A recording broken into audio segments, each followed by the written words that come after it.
Ladies and gentlemen, boys and girls, children of all ages, welcome back to The Lost. It's been roughly about a month, I'd say, wouldn't you? Yeah, that's about how long it usually is, so Typically. our attempts to speed things up haven't totally panned out, but... Like, if we can get one out there a month, I'm pretty happy. Yeah, I mean, it's better than nothing. I initially wanted to get this done before Spawn, but, you know, life got in the way. Life and, a sweeping global pandemic of unprecedented chaos and disease. You would think social distancing would make it easier to record an internet podcast. Well, there was a little matter of finding out where we would all work, and I mean, these days, I'm actually much more free. It's my hope that we can actually, assuming that this thing is to last a couple of months, maybe we can actually get some more stuff out there, more than usual. But who knows? We'll see. I would certainly like to. And, this is an idea I have floated on the Discord. If we were to start, like, a Patreon, I would like to see in the comments people suggest what they might like for, like, exclusive content. Ooh, you know, something to make it worth doing. You implying it's not worth doing right now? Well, no, I think it is. I just think that people who donate to a Patreon expect a little something extra. Dick pics? No, I think that might get us kicked off. I don't know, man. There's some folks out there on Patreon who just dedicate their lives exclusively to doing horrible things with video game characters. Well, yeah. Most of Patreon is porn artists. That's true. But that's not what we do. We talk about... Are you trying to make us into people whores? Who keep their clothes on most of the time. Oh, God. So we're here to talk about Baraka today, ladies and gentlemen. Who definitely should keep his clothes on all of the time. Yeah, MK11 kind of proved that to us now, didn't it? He's a little horny, and not in the good way. So we're gonna take it back, I guess, to the origins of this whole thing. Well, hold on, because before we actually get into Baraka, there is something... So, last month, we put out our Kung Lao episode, and less than a week later, John Tobias does an interview where he talks about Kung Lao.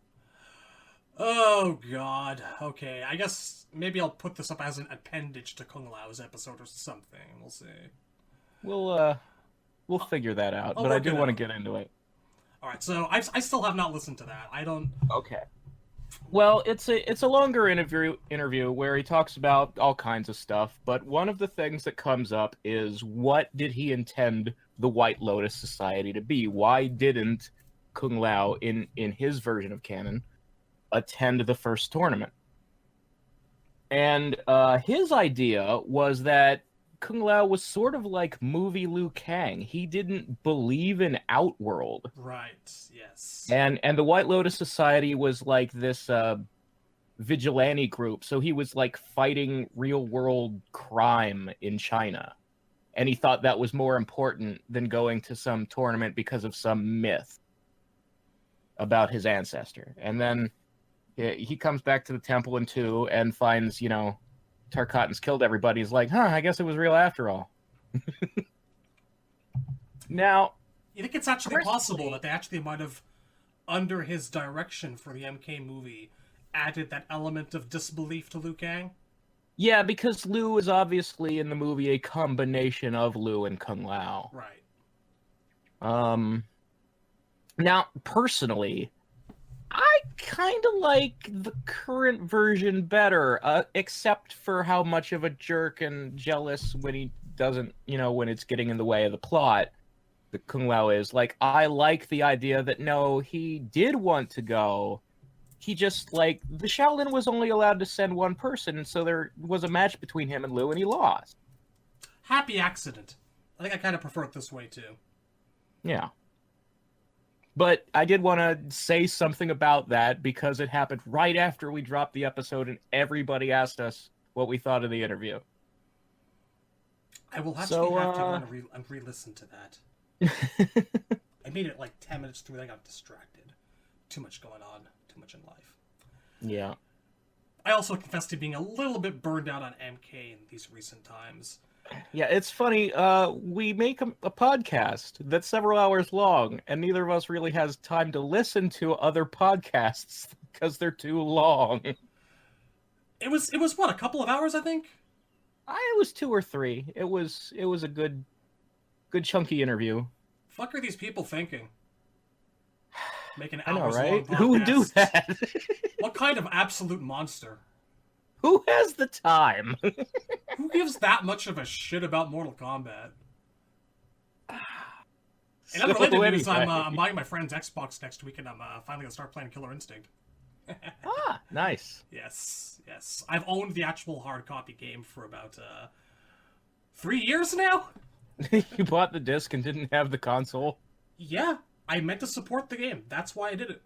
And Yeah, it also came with a little CD soundtrack. And I Yeah, figured I can get behind that. that since the soundtrack's only available on iTunes, I'm like, okay, I'll get something that's actually lossless in quality that I can rip myself.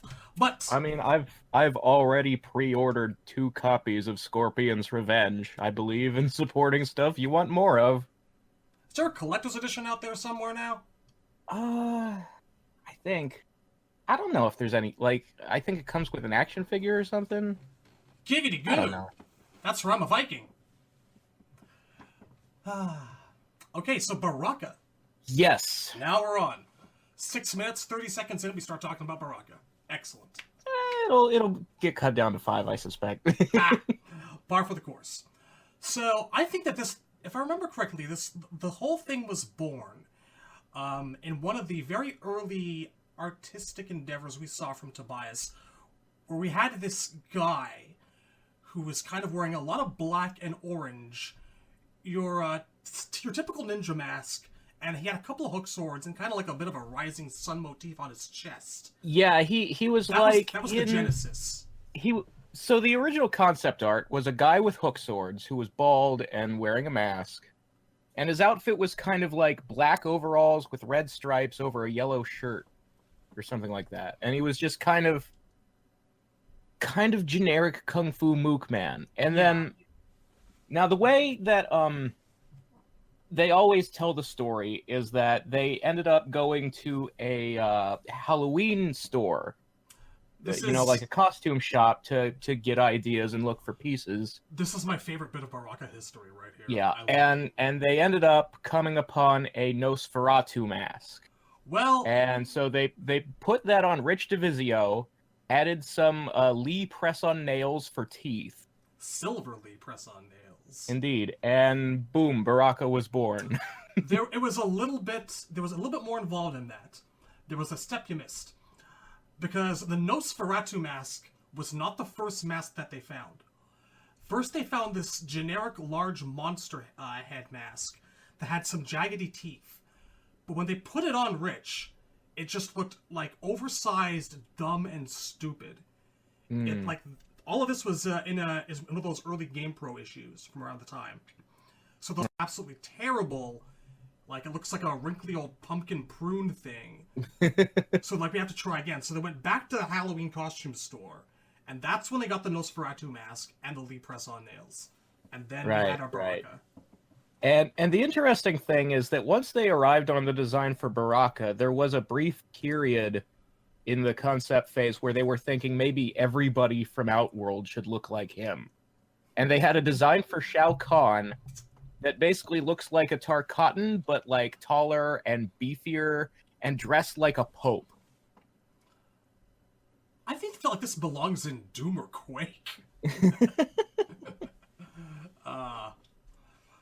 Well, eventually the guy who dresses like a pope as the end boss thing did make it into Shinnok's design. But I, for one, am very glad that they decided that Tarkatans would not be the only thing in Outworld. What kind of boring planet only has one big dominant sentient species? Fucking Earthrealm. Right? God, we suck. Our Kami We are Dogu's pretty also boring. boring. We're awful boring, it's true. So Baraka, I think, was one of the big early hits of MK2. He is very popular. He is lasting in popularity, which for the longest time kind of mystified me. because he is, for many games, just kind of generic Mook man. He's gotten by, I think, a lot on sheer looks and appearance. Yeah, I mean, he was so unique at the start that, I mean, a lot of it is obviously like nostalgia. If you've been around since MK2, you probably have one of those characters from that roster who, despite all their ups and downs, you're just hooked on them because you've been with them since the beginning. But he's always been, for me, one of those characters that I can kind of take or leave. I became used to him for a very long time, being in games simply through virtue of his presence. And I'm glad he's in Deception because he wasn't in Deadly Alliance. But that's literally the only reason. It's sort of a thing with him that I feel about Kano as well, where I always kind of got the impression they were trying to kill him off and, like, couldn't really commit. Because, like, he's not in 3 or Ultimate. He doesn't come back until Trilogy. He isn't in Vanilla 4 either. Yeah, and he comes back in Gold. It's like they're always trying to leave him out, and then they change their minds in the next iteration. So I don't know if maybe he was an early favorite, but he definitely made an impact. Just maybe not to the level that Kitana and Molina made. Yeah, or no, Jax, I mean... or maybe Kung Lao. I mean, that's the thing, like...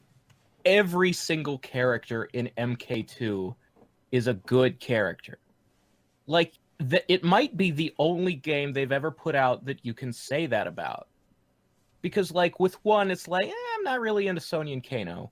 With 3, it's, well, Striker, before they made him cool in 9.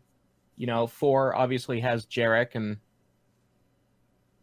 Kai is not a lot of people's favorites either, you know, and then you get the Deadly Alliance and Mocap and Movado and the kids don't really know what the jazz is all about. And they got the hippin' and the pukin' and the Dairu, and you know, it's just every game has somebody who sucks except 2.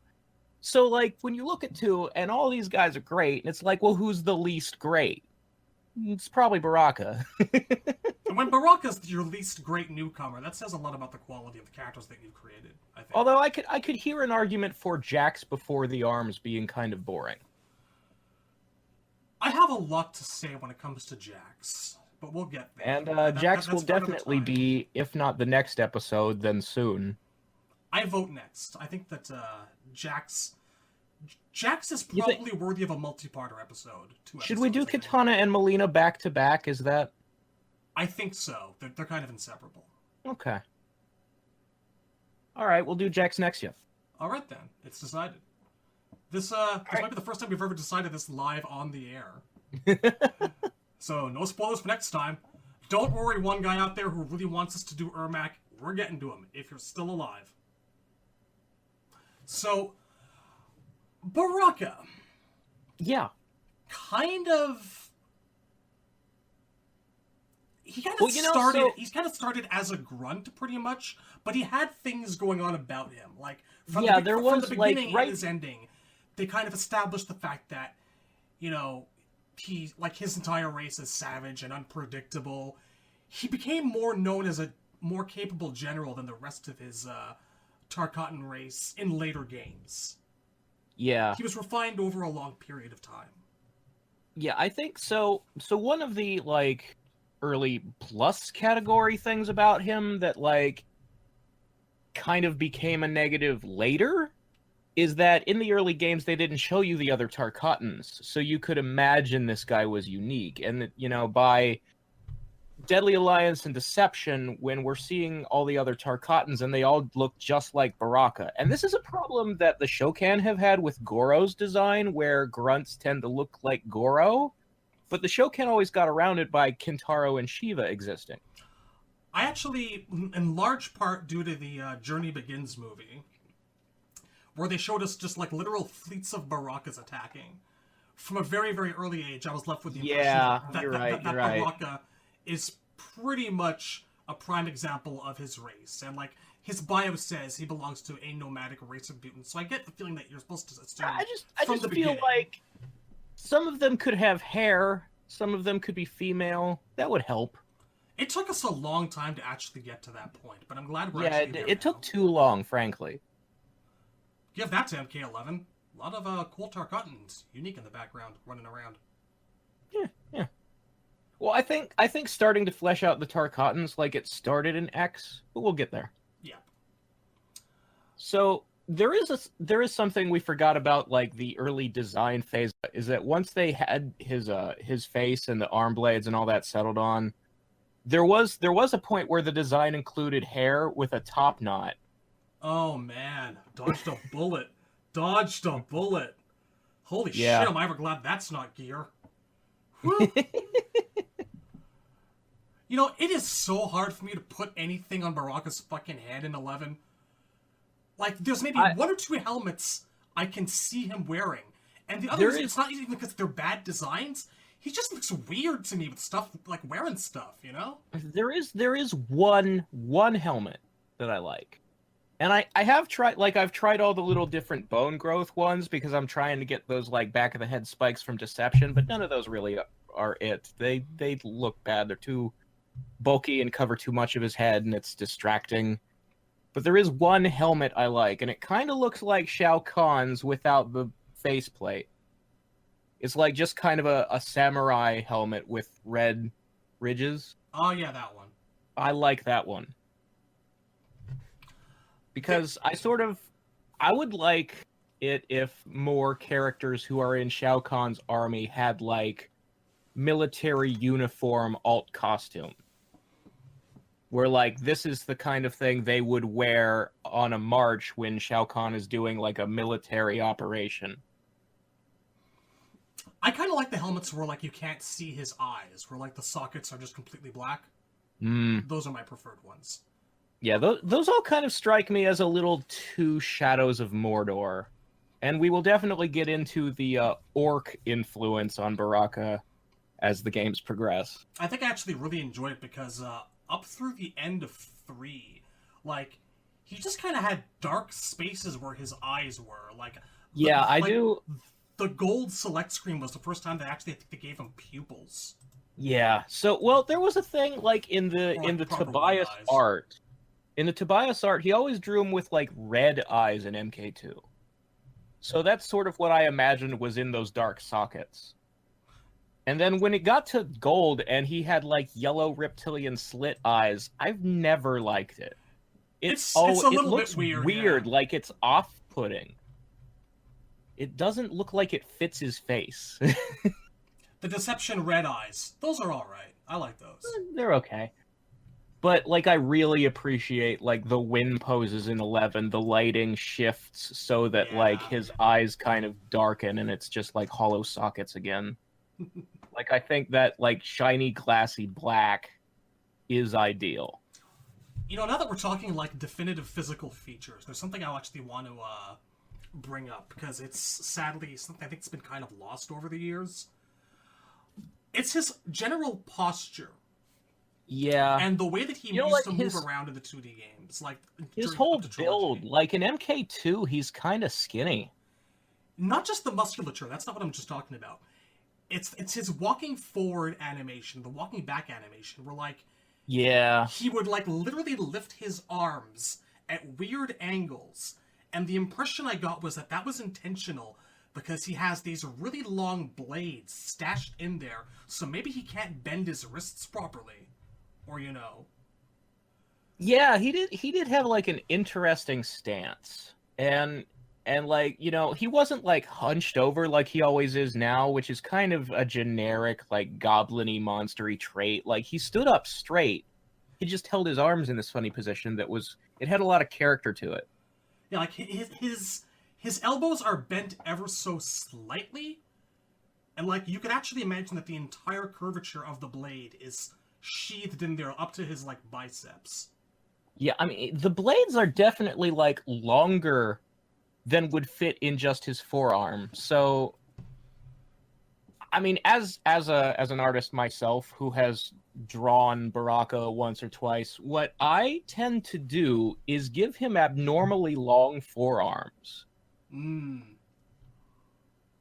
Which I got that from concept art from Versus DC Universe, but it's sort of like it's like they're not excessively long, like it's not super noticeable.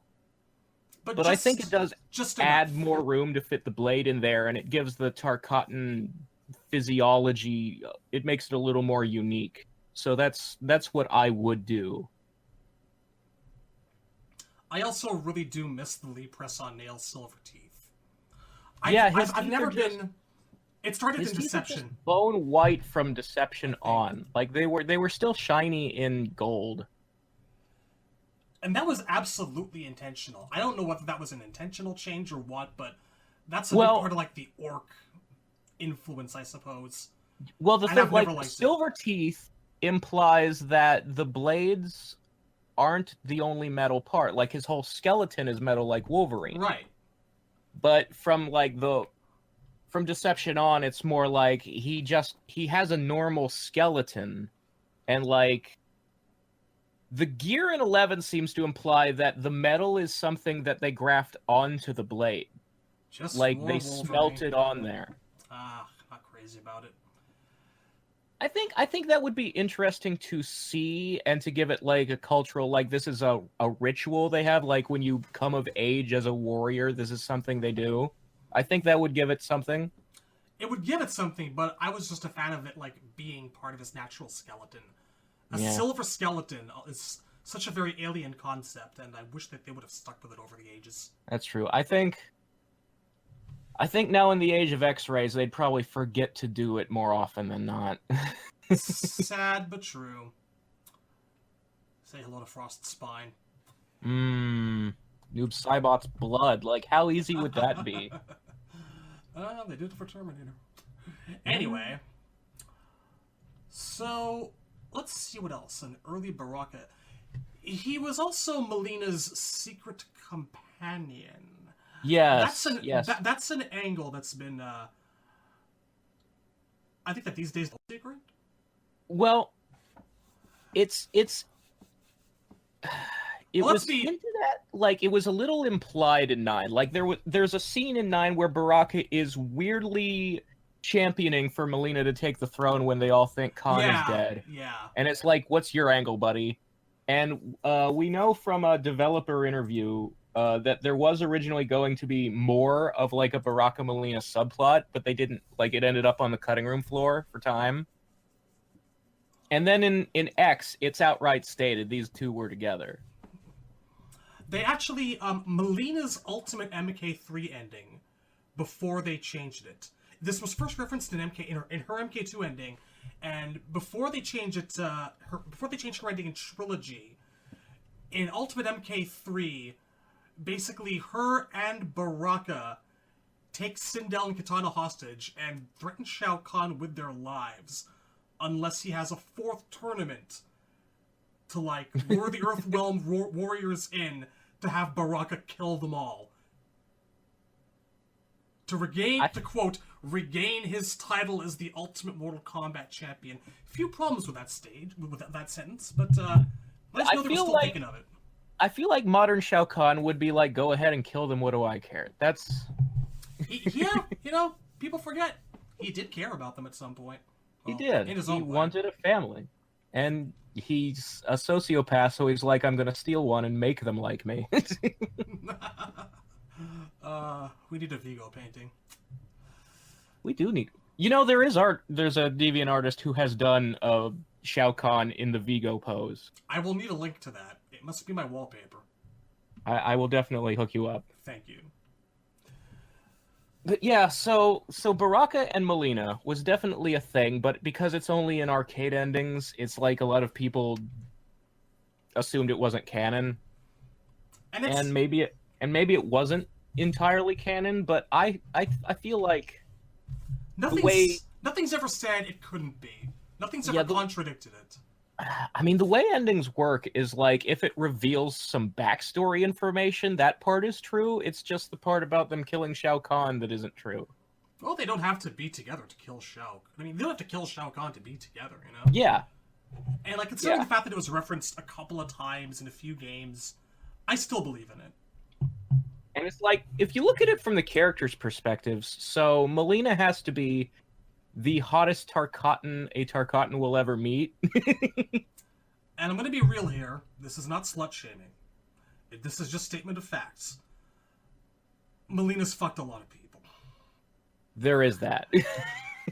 She gets around. She really does. This is just a fact. The sky is I mean, blue. there are character reasons for it. The sun is shining. Molina fucks a lot of people. And that's fine. Obviously, you know, attention isn't something that she's getting a lot of from her quote-unquote father, and so she turns to other male figures in her life. You spend part of your time wondering why your teeth are like that and your sisters are normal, and then you start to hang around with a guy that looks more like you. Yeah, like, this is the one guy who will accept her with her mask off and not be repulsed. I'd have a harder time believing that that him and Molina were never a thing. I find that hard to believe. They have always been one of my ships. Yep. Established 1994. So, we've covered MK2 Baraka. Unpredictable fits of anger. Well, yeah, we should go, like, a little deeper into character. So, when Baraka was introduced, I mean, the parallels to Wolverine are incredibly obvious. He doesn't just have metal blades that come out of him and possibly bones to go with them. He's also known for berserker rage. I didn't actually pick up on that, actually. Yeah. I didn't actually pick up on that. Because they don't use the word berserker in his ending or his bio, do they? No, they don't. Not initially. I mean, unpredictable actions and wild fits of anger. Berserker Barrage! But yeah, so apparently Baraka has, like, the classic barbarian personality where he'll just kind of black out, and when he wakes up, bodies. You know something? There's actually this kind of weird, almost continuity to the way that his voice and his speech patterns have been portrayed over the years. There is, like, I don't know who decided that particular, like, snarling, nasally sound is what you'd sound like if you had no lips, but I dig it. It does kind of seem right. It's been a constant. I can honestly say that I don't think there's ever been a Baraka voice I've disliked. Like, I was a fan of the MK4 ending voice for a long time, and I am left to rule the dead world with no one in it by the side of a madman, that kind of thing. And I am forced to live out my existence in a dead realm with a madman. But I do have to say, they kind of nailed it in 11. He sounds great. I would say, starting with Deception, they added more of like a snorting, back of the throat sound to it. He's more guttural. Yeah. And as far as, like, him not having lips and making sounds goes, this is Transformers scale territory, okay? It just works. Yeah, look, I don't question it. I have no problem. I never have had a problem with the fact that he can talk normal, that he can pronounce words you would need lips for. Like, his name starts with the letter B. You can't say it without lips. Baraka. And even, like, they've, you know, when they started using a Tarkatan language in X and 11, it's mostly like like noises you could make without lips, but every once in a while there's a B or a P in their language still. Let's just assume that their mouths have interesting shapes on the inside or at the back of the throat. There. Problem solved. It's a nail. You know what, though? Tarkatans, and they get into this in Deception, Tarkatans are half Outworlder, half demon. Yep. So, demons are magical. You're really hearing him in your head. It's telepathy. No. No, but like an inherently magical creature doesn't actually have to make sense. Yeah, it's a thing I'm comfortable overlooking. I'm alright. Like, I really don't like what I do care about is when they change the design to try to make it make more sense. The franchise is almost 30 years old. Stop changing things that have been established for that long. Just, it's in stone now. Stop fucking with it. So, when we do Sindel, we're stopping at MK9, right? I think maybe we should consider it. I don't think she was in any games after that. So, yeah. I don't remember seeing her in them. Nope. So Baraka in 2 is the best fighter of his race, and his race is, you get the basics that they've stuck with for a very long time, that they're nomadic, survival of the fittest. Yeah, they live in the wastelands. They're obviously like a tribal primitive culture. And so Baraka is like the equivalent of the chieftain. And that's how he is highly ranked in Shao Kahn's army. He is the highest of his race, and therefore one of the highest of Shao Kahn's people. And therefore, he gets to fight in the second tournament. We don't... I'm just going to assume that he lost. If he fought anyone, they'd probably be dead if he'd won. I mean, our understanding of the plot of MK2 is that the tournament did continue to completion. Like, Liu Kang fought Shao Kahn and won, and they all went home. There were shenanigans between the rounds, but they didn't, give up on the tournament and go straight into MK3. So Baraka would have had to lose somewhere in the bracket. And I'm gonna guess it's interesting that he survived that loss, considering Liu Kang and Kung Lao were both, gunning for revenge because they knew he led the attack on the Shaolin Temple. We're gonna get to that, but there's no way that he faced either Liu Kang or Kung Lao in the second tournament because. Well, I have a theory. He should be. Not a theory, but this is how I would do it. I would actually have him fight Liu Kang. And, Liu Kang he beats him, and Baraka's, ready for the finish him, and Liu is standing there, thinking about it. And he's got Kung Lao shouting at the sidelines, "Do it! Kill him already!" And he's like, "No. I'm still a man of peace, and this is a test, and I am going to hold to my beliefs instead of, choosing the way that is satisfying in the short term, but will send my soul to hell for murder." Because that's the character Liu Kang is supposed to have. And Liu's ending does specifically state that he thinks about killing people, and he's like, no, wait, what happened to the temple was just karma. It was, destined to happen. Nothing could have changed it. I need to accept it and move on. So maybe he did fight Baraka. Who knows? I mean, that's what I would like to think happened.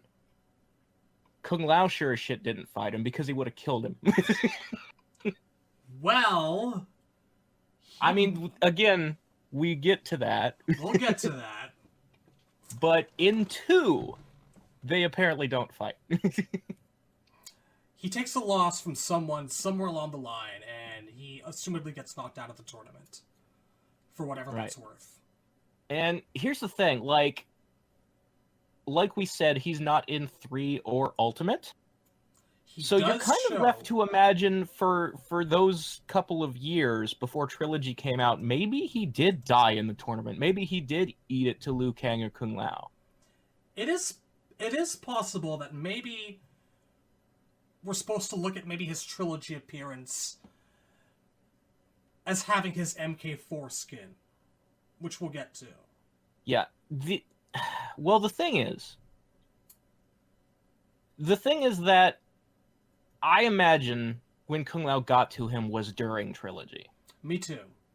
So, and the other thing, I actually kind of like that Baraka kept the same costume from 2 into Trilogy. Because sometimes characters don't need to change clothes, man. I think they overdo that shit in the MK games. Like, in Street Fighter, a guy has a look, and he just always has that look.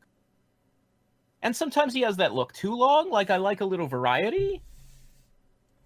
But I agree with changing a character's look after a certain amount of time. I like when when the costume change represents a character change, like Sub-Zero going unmasked. Right. I like there to be some story reason for a guy's look to, like, it should represent a growth. I'm actually a big fan of Hobo Ryu. I do like Ryu has spent so much time on the road that yes, he should look like that by now. Oh yeah, I have a big bag of money. I should get a shave and a new gi at some point. No, I'm just gonna wear the same one until it doesn't hang on my chest anymore, until it, like, falls off me. Well, Sakura says she can see my doodle, Senpai-chan, so it's time to hit the stores. Alright. So we don't see Baraka again until Trilogy. Right, and I don't that's remember kind of if he actually had a bio for Trilogy, but I see he his did. ending. He did. There is Okay, so there yeah. is in Never fact mind. I have it. there's a thing about the characters who were not in vanilla who are in and who were not in vanilla and ultimate who are in Trilogy. All of them have bios that explain why they're late to the fighting. Like, it's actually canon that they weren't there at first. John made sure we knew where everyone was at all times. Yeah. So, for example, like, Kitana's not in vanilla because she was being put on trial for Molina's murder and had to escape, and it took her a while. Scorpion was not in vanilla because he was sitting down in hell until Shao Kahn accidentally summoned him. In Baraka's case, the reason he doesn't show up until Trilogy is that at the same time Shao Kahn was launching his invasion, some rebel faction in Outworld happened to make a move, and so he's like, okay, everybody else through the portal, Baraka, you go kill those guys first. A renegade race in Outworld's lower regions. Yeah. Baraka was busy putting down rebels, and once he got done with that, he showed up for the invasion. Maybe he's the reason that there are no Kaiten in the original tournament, in the original timeline. Or any of Ferrator's race. You know, it would be so satisfying to see Baraka kill Devora. I'll have your brain and heart. I will take mocap killing Devora at this point, my friend. Alright. So after his victorious battle, the nomadic warrior returned to fight on the side of villainy. Under the guidance of Shao Kahn, Baraka will once again pose a formidable threat to his earthen counterparts. Except his ending says that his failure to apprehend several Earth warriors nearly results in Shao Kahn's demise, and now he's afraid for his own life. He falls out of favor with his Emperor and realizes that it's only a matter of time before Kahn enacts revenge. Now from that point, it's the usual, he's loyal until everything blows over, and then since Kahn's weak, he finishes him off. But we know that that doesn't happen. Right, right. So what we do know is that he fucked up stopping an assassination attempt. I mean, if you look at the way MK3 went, obviously the bad guys lost. Yes. But here's where we're left to wonder, considering how he looks in MK4, whether he actually survived that attempt preventing Khan from getting killed. That's true. Because when we get to MK4 Gold... The stitches. Right. So Baraka is introduced in Gold. His bio doesn't really explain it, but he's got this scar from the top of his head all the way to his stomach that is sewn back together with giant metal staples. There are staples in his head. There are staples in his chest. And there might be staples below because he's wearing Reptile's pants with the metal diaper. I'm going to assume it goes all the way down. Yeah. And we both know who is responsible for this. Yeah, in the original trilogy, there's only one character I can think of whose fatality cut you in half from top to bottom. And that guy has a grudge against Baraka. And if we want to flash forward a little bit to the aftermath of the Armageddon battle, Baraka is... Yes. In the opening cutscene of MK9, we see that Kung Lao's done it again. He's been bisected with Kung Lao's hat. It probably happened twice. Yeah. So it's weird that the bio doesn't actually mention it. It's just there. It's an example of like storytelling by showing. Yeah, Show don't which tell. I like, but I'm also disappointed that it leaves an opening for people to go, no, you can't prove it. It's very much a 1 + 1 = 2 situation. Yeah, like, honestly, Kung Lao cut him in half, man. Don't even argue about it. It's not up to argument. So Who the hell the else question, would do though, it? is... So in Gold, he's working for Quan Chi. So the question is, did Quan save him before he bled out all the way? Or is he undead in Gold? That's a question, isn't it? I like to think that he saved him before he bled out all the way, because if, the way resurrection works in MK is you get a new body, so he wouldn't need the staple. Careful now. You're giving Shaolin monks a reason to ask if people who have been slapped around are okay. Well, maybe, like, okay, if he's as much like Wolverine as MK2 implied, maybe he can survive being cut in half if you get to him fast enough. He's just that sturdy. Yeah, I think maybe there's a little bit of a healing factor involved, because, like, obviously he ends up not having the scar and staples in Deception. So, like, did the wound finally just close up all the way? Now, I'm disappointed by this. I think the staples are a really cool design choice, and I wish they had kept them. Or at least shown us, like, some aftermath, like some scars where they were inserted. Yeah, like, I don't know. I really like the staples. I wish he had the staples. Never brought up ever again. It's a shame. I wish he had the staples in Deception, that's all. Me too. But theoretically, you could imagine that Tarkatans have a healing factor, and so eventually they were able to take out the staples. His bio says in Gold, because he wasn't in Vanilla 4, just in Gold. Yeah. That he And you spent can a lot of tell time... he wasn't in Vanilla because, like I said, half of his design is reptile. He spent a lot of time wandering many realms. So maybe he was in exile after that failed assassination attempt, or who knows. He has made an offer to rule the realm at the side of Quan Chi, which implies that, like... Yeah, he didn't just... Quan Chi didn't just, like, offer him a favor. He's like, be my partner in this. Yeah, it's... Well, the ending implies that he's actually more assassin. Like, nobody knows Quan Chi has Baraka working for him. And so he comes up from behind and guts everybody so Quan Chi can take the throne. So maybe the world at large does consider Baraka dead at this point. I would like to imagine...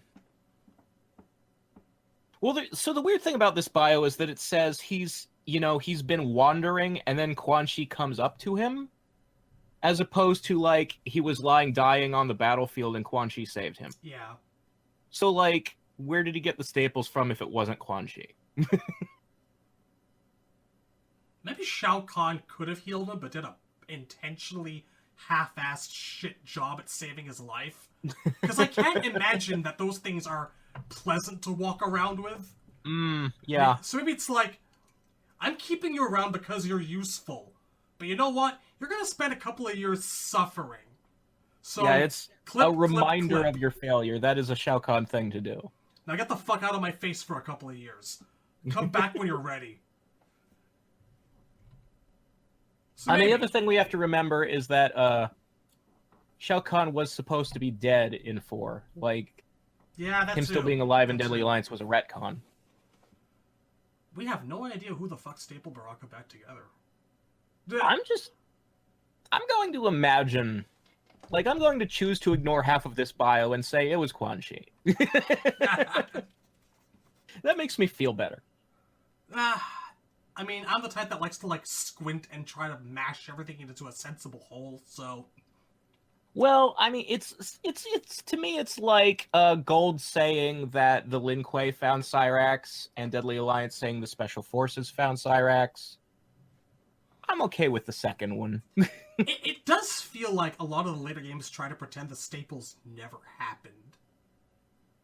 Yeah, I mean, that bothers me. Like I said, I wish the staples were there in Deception. It's a cool idea. I wish they wouldn't discard it. Yeah. But for my part, I'm content in going, well, he failed to stop an assassination attempt, got bisected while it happened. Kong escaped out of it, and healed him to let him suffer a while.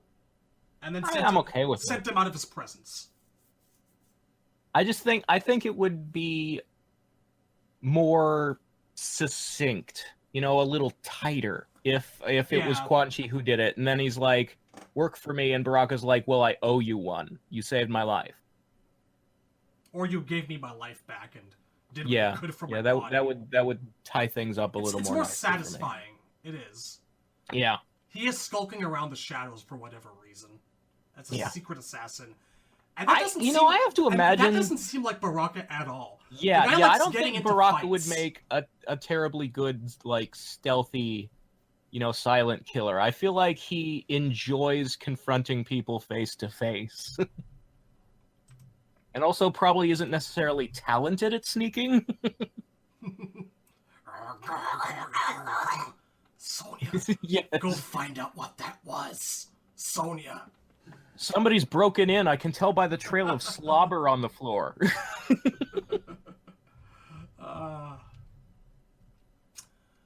So his ending has him like try to kill Quan Chi, which they say in his bio that he's planning to do right away.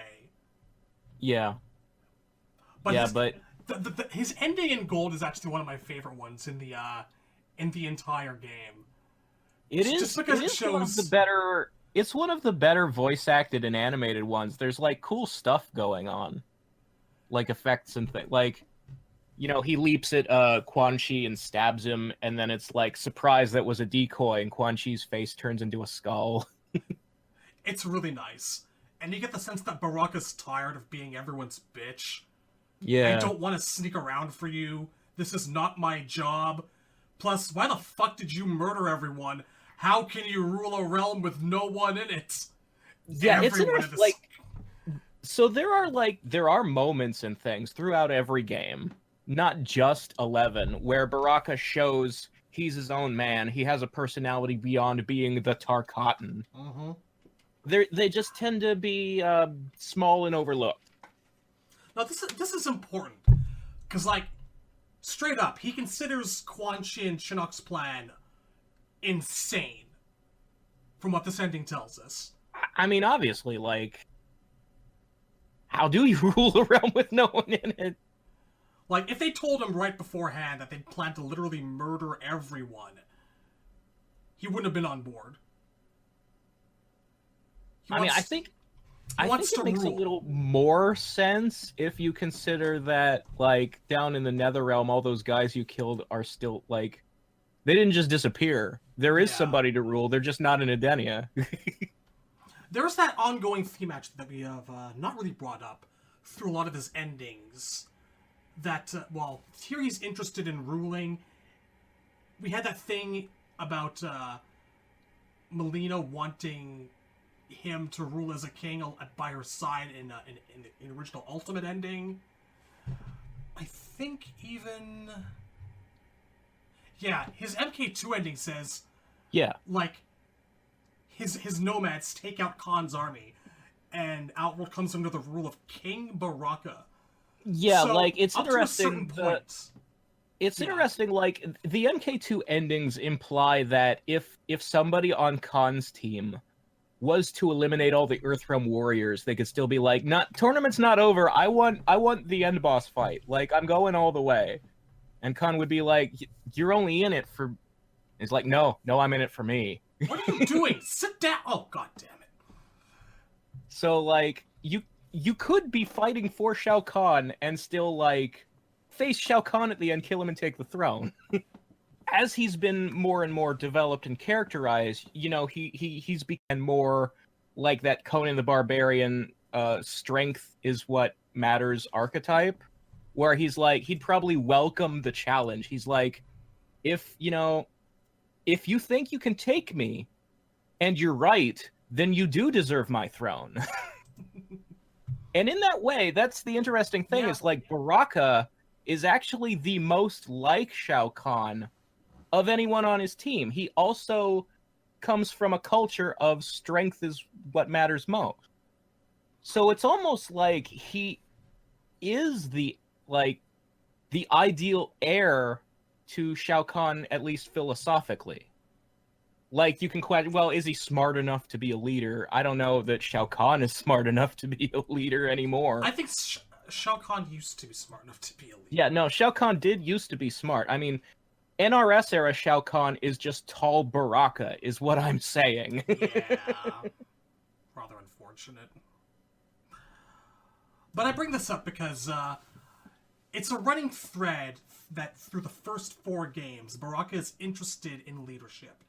And this changes with the advent of the 3D games, where we start to get a little bit more into that Tarkatan sensibility of survival of the fittest. Where they feel like they exist to serve the strong must rule. And Shao Kahn subjugated them, therefore he is the strongest and he's fit to lead. Yeah, so there's a thing about how Baraka is presented in Deception that I actually kind of feel like it's sort of the biggest reason he's seen as a mook, like as just a henchman. Because Deception, on one hand, Baraka is technically the leader of Onaga's army in that game. Like, he's actually the Goro of Deception. More or less, yeah. It's just that, like, that is really weirdly downplayed. Like, he's not given the gravitas that the absolute general of an army should have. It's just kind of incidental that the Tarkatans are the main army of Onaga. And the other thing is that Deception introduces the idea that Tarkatans sort of follow the alpha male, which makes them seem more bestial and less intelligent. And that's kind of what hurt Baraka's image as being, you know, his own character, and made him and the Tarkatans more of just a henchman race. But by him himself, the game still manages to do pretty good. Yeah, I mean, he gets a lot of, like, attention in the promotional material. Like, the big commercial for Deception is Baraka fighting Molina. Like, and he's on the front cover of some versions of the game. Yep. Hell, there was a series of tie-in controllers, and the PS2 version had Baraka on it. Yeah. Like, it was on the box art, and, like, it was colored gold, and, like, yeah, you know, they were absolute garbage, by the way. I bought one. It broke within 2 days. I got a free replacement.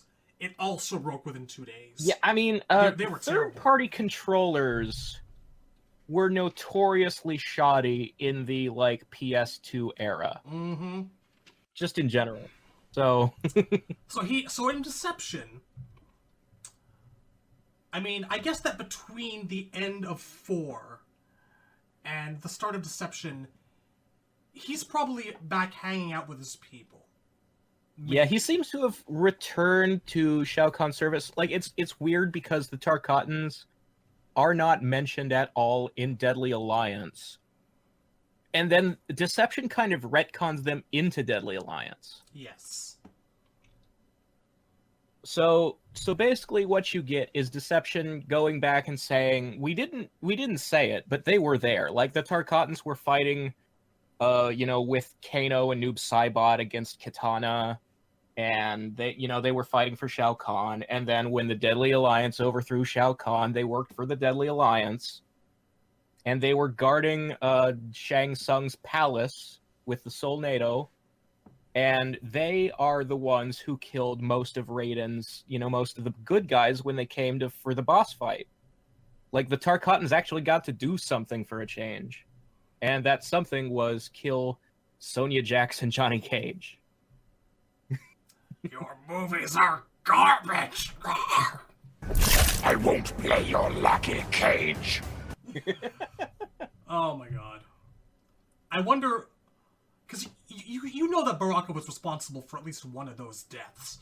I wonder which one. I wonder which one it was. I would like to think Baraka was responsible and that it wasn't just the mooks who got the kills. Yeah. They deserved better than that. Yeah, It's bad enough that it took until 9 to confirm Johnny died to an actual name character. That it was Motaro and not a random centaur. Now, is it an upgrade or a downgrade that he got killed by Motaro, and then maybe by Baraka or a Tarkatan? If it's a Tarkatan, it's definitely a downgrade. If it's a Baraka, I don't know. It's an upgrade. Johnny had a real run of bad luck in the old timeline. He did. I can't blame them for wanting to pretend none of that ever happened, but at the same time, it's just so funny. See, that's what I'm talking about when I say that, like, sometimes characters disappear from games, and it's like, you wonder if the developers are trying to kill them off and get rid of them, and then they're in the next one, and it's like they chickened out. Because Johnny Cage feels like a character who, in the old timeline, they kept trying to move on from, and then they went, actually, we like Johnny, except in order to bring him back from the thing we tried to move on from, we have to explain that he came back from the dead. They probably really wanted to put that whole blood bone storm fiasco behind them. They probably yeah. I mean, that was really the early problem, was that it was all Pacina's fault. Yeah. Sorry, Sensei, if you're listening. So, yeah, straight up, he's talking here about Shao Kahn, Shang Tsung, Quan Chi. At this point, after the Deadly Alliance is taken down by Onaga, they're like, well, shit, look at you, sexy. All right, we've got a new master. All hail Onaga, all hail the Dragon King.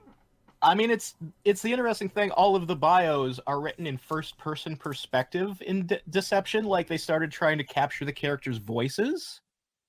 So there's a lot of exclamation points, and, like, he says Onaga in all caps. He's very enthusiastic, and I think he is. Maybe this is where they started, like, trying to find his voice. Which, to be fair, if your whole thing is following the strongest guy in the realm, Onaga was literally invincible when he had the Kamidogu. There is nothing stronger. He is the... Like, if you're inventing, like, power tiers, and, like... if you're DBZing the Mortal Kombat universe, the top, yeah, the absolute top, is Onaga with Kamidogus. On this note, actually, a lot of media sometimes portrays Baraka as speaking in the third person. I mean, that's the Hulk thing. Yeah, you know, it's I don't think the games have ever done that. I don't think so. Does he say Baraka will do this or that in 9 or 11? I don't remember. No, not in any of the actual games. Not in any of the games. But comic books tend to default to certain archetypes. Unfortunate. He's, again, deserves better than that. And also, like, in the Malibu days, everybody spoke in the third person. And now... Shad will continue to peruse Baraka's history through deception. This is what Shad will do. Indeed. So he also gains Borai Cho as a kind of a foe, according to his Deception Combat card. Yeah. This is, I guess, an opposing general thing, because Bo takes up leadership of the Edenian forces. Yeah, there's like a whole elaborate subplot going on here, where... as soon as Baraka started working for Onaga, like, I'm not sure who came up with this plan. It might have been Baraka's idea, which is, Molina's been in an Edenian dungeon since the end of Gold. So he's like, I'm gonna free Molina, and we're gonna make her pretend to be Kitana and take control of Kitana's army, because Onaga has Kitana as a slave at this time. Yes. And so Molina will fool them all and lead them into a trap where the Tarkatans will slaughter the Edenian army. And then Onaga will march unopposed across the realm. And Molina's way of making sure that the Edenian army is weak and lined up for the slaughter is to put Bo Raicho in charge, because look at him. Oh god, it's sad. And then, as it turns out, surprise, the ghost of Liu Kang shows up to help out Bo Raicho and enchants the entire army with ghost magic. You are being Who could have seen that one coming? So when the Tarkatans lose, Baraka's like, what the fuck happened? Did Molina double cross me?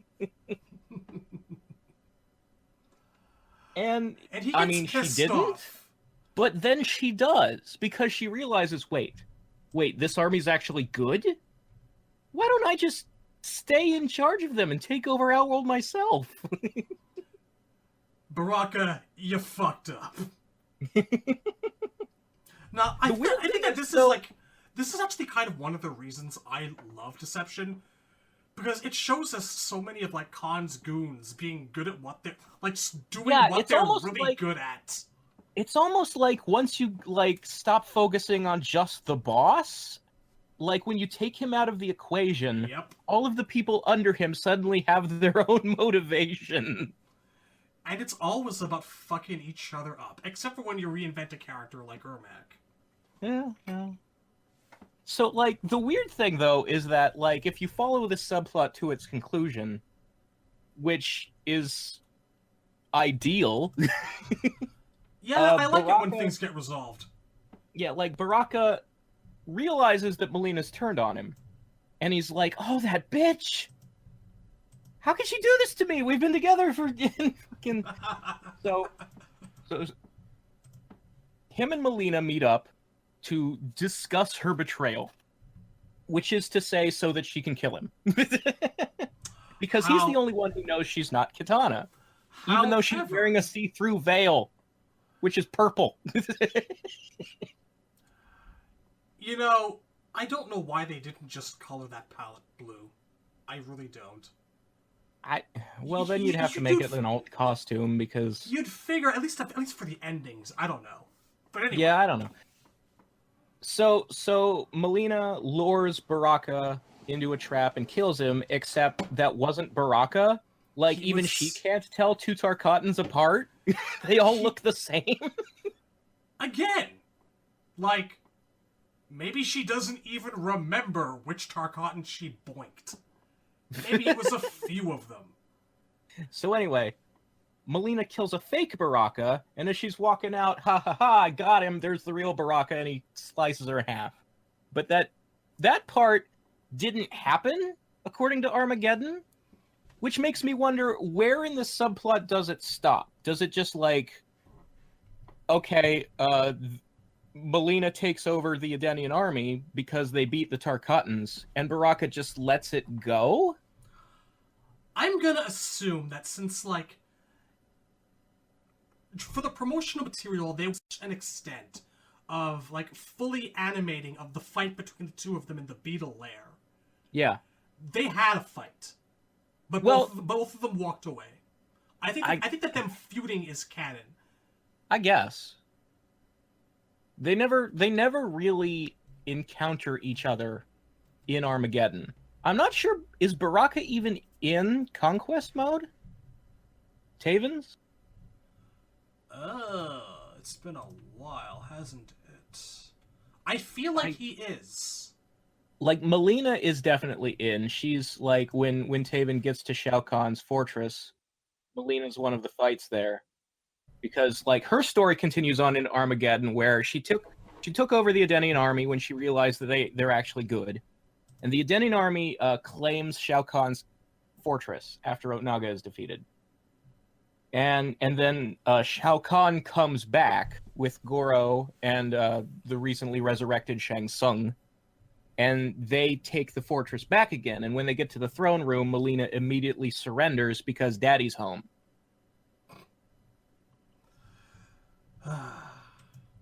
Everything she wants in the palm of her hand, and she lets it go. I mean, to be fair, she can't take Shao Kahn in a fight. And even in her Armageddon bio, it says she's like, well, I surrendered, but I'm waiting for my chance to kill him and take it back. She does have history of knowing that some things are too much for her, like Shinnok in her 4 ending. I mean, her trilogy ending. Yeah. I should say. So yeah, I can only assume that they both survived because we know that Baraka is at the very least, at the fight at the pyramid. Yeah, we see him in the opening cutscene fighting, his destined battle, Kung Lao. and for some reason, he and Kung Lao have gained the ability to hover in the air.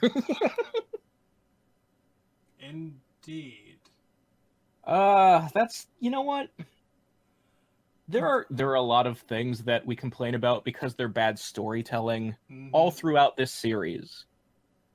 But just in terms of dumb images in a cutscene, that's in my top 3. Sure, it's not just I don't know, teleporting.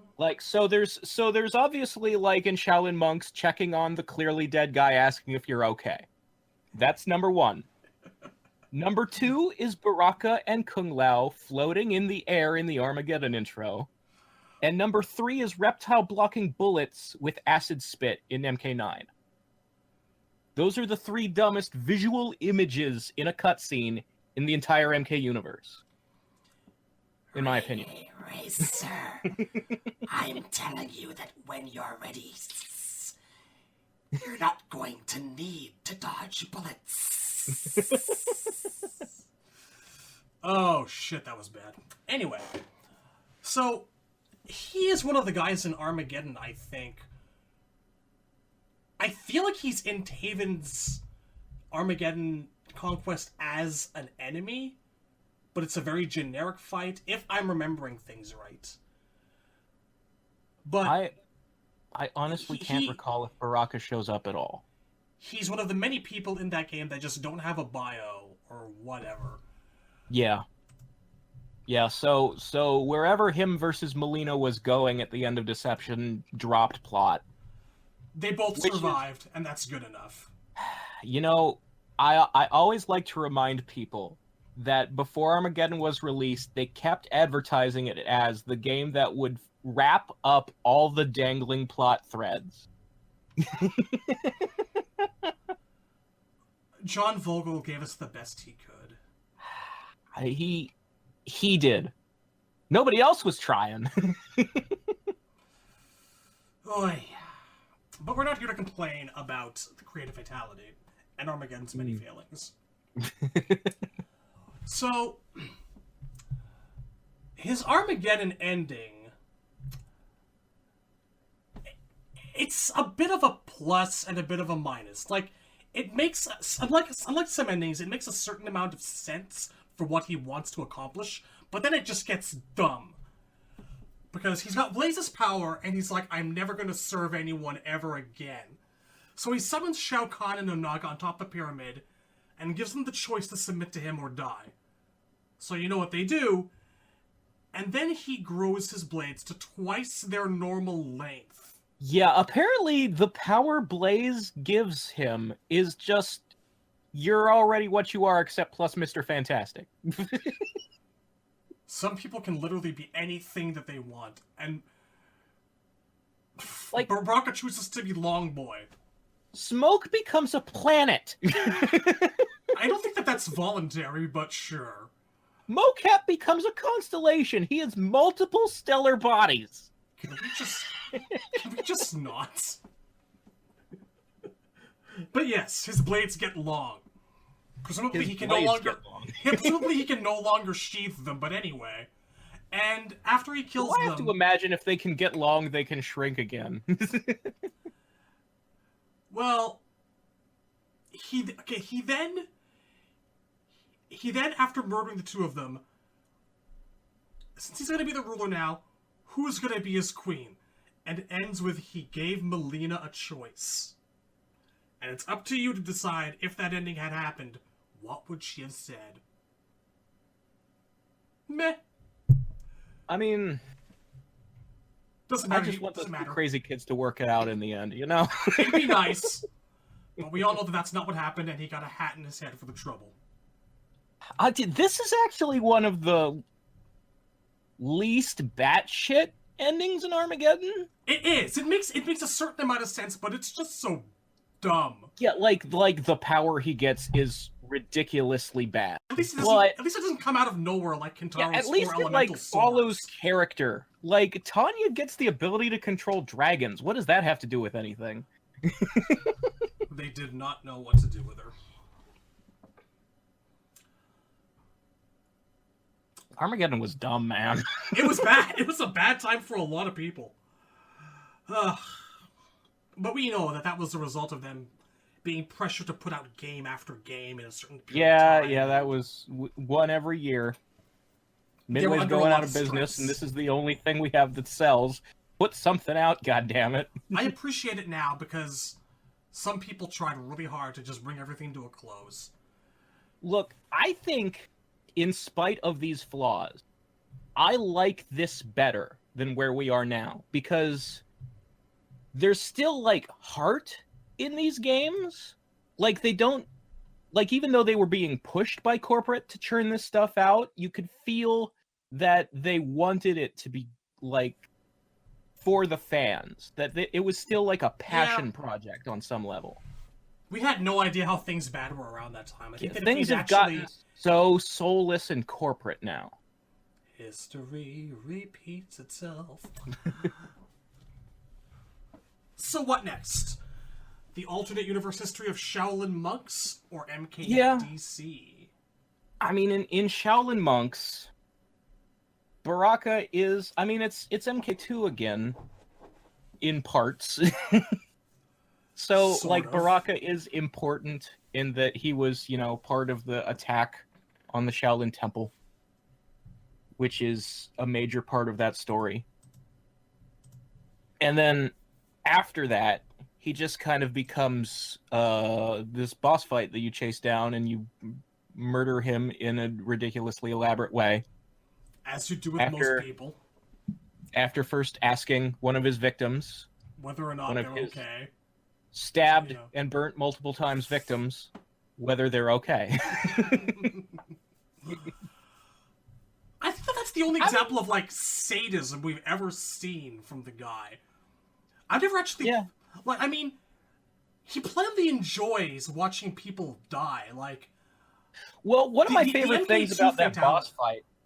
So, Baraka is one of the most, like, elaborate, like, multi-stage boss fights in the game. Yeah, he sets monks on fire and throws them at you. Yeah, and they're still alive and they're running around on fire and, like, smacking into you, and you actually have to put them down to save them, like, to put them out of their misery, to stop taking damage as they bump into you on fire. I'm sorry, brother. 6-hit combo. Passes him to Kung Lao, passes him back to Lu. Bouncing back through and forth through the air like a fucking soccer ball. And this boss fight ends with, like, you have to impale him in the chest and the head with 2 swords, and he's still not dead yet. Yeah, that was weird. And these swords are some kind of magic swords that eat souls.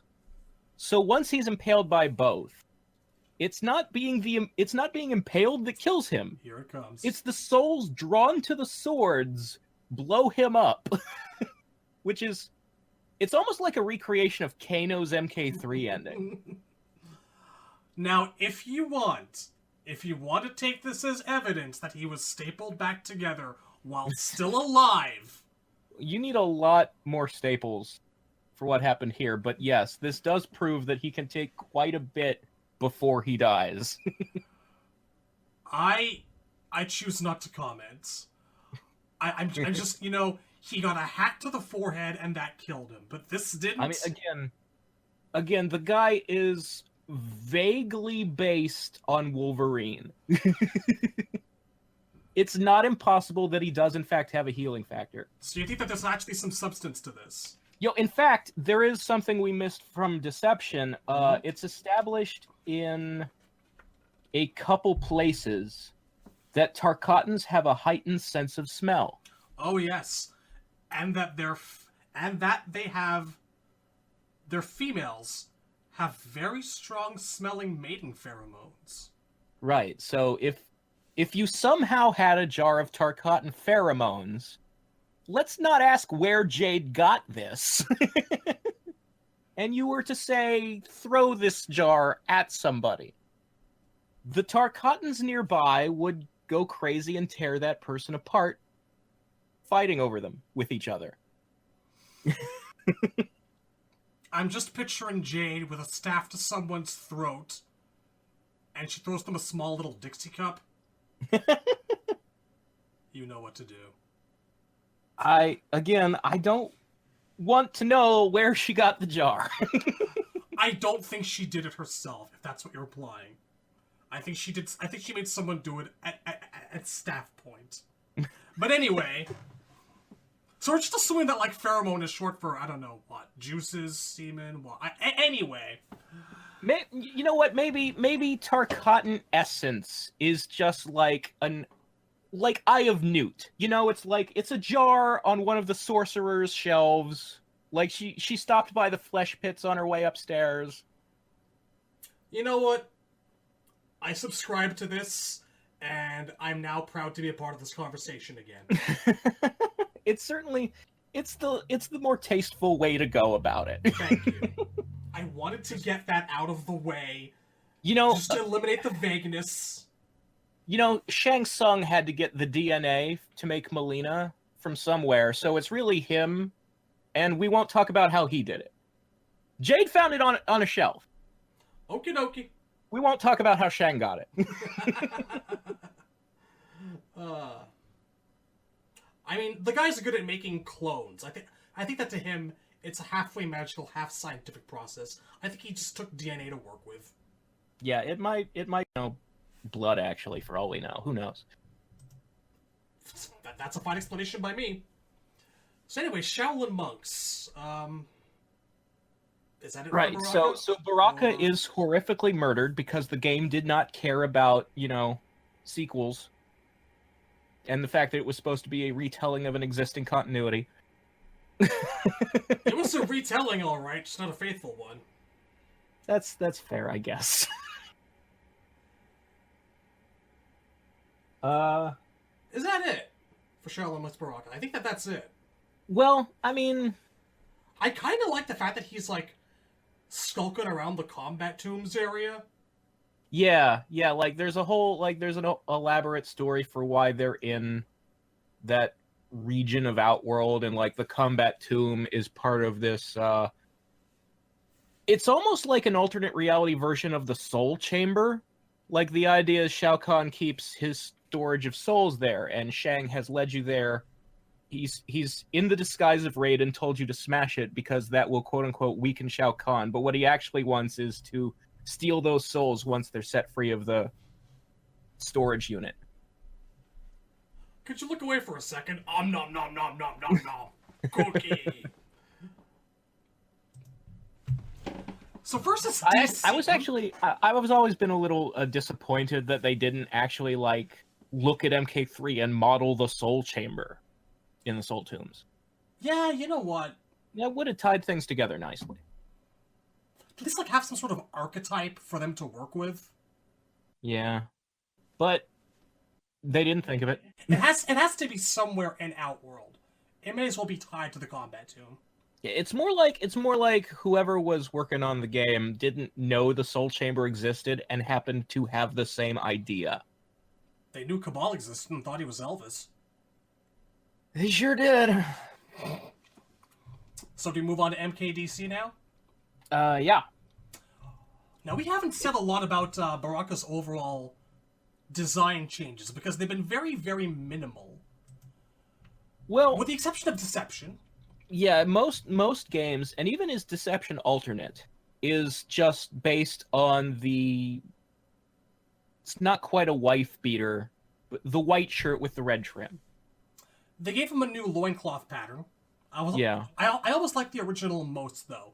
He's kind of wearing a version of that in his main, But Yeah, all gives them a like different one. it's the samurai, like the overlapping flaps of armor. Yeah. I think, I always appreciate when Outworlders have a more Japan aesthetic.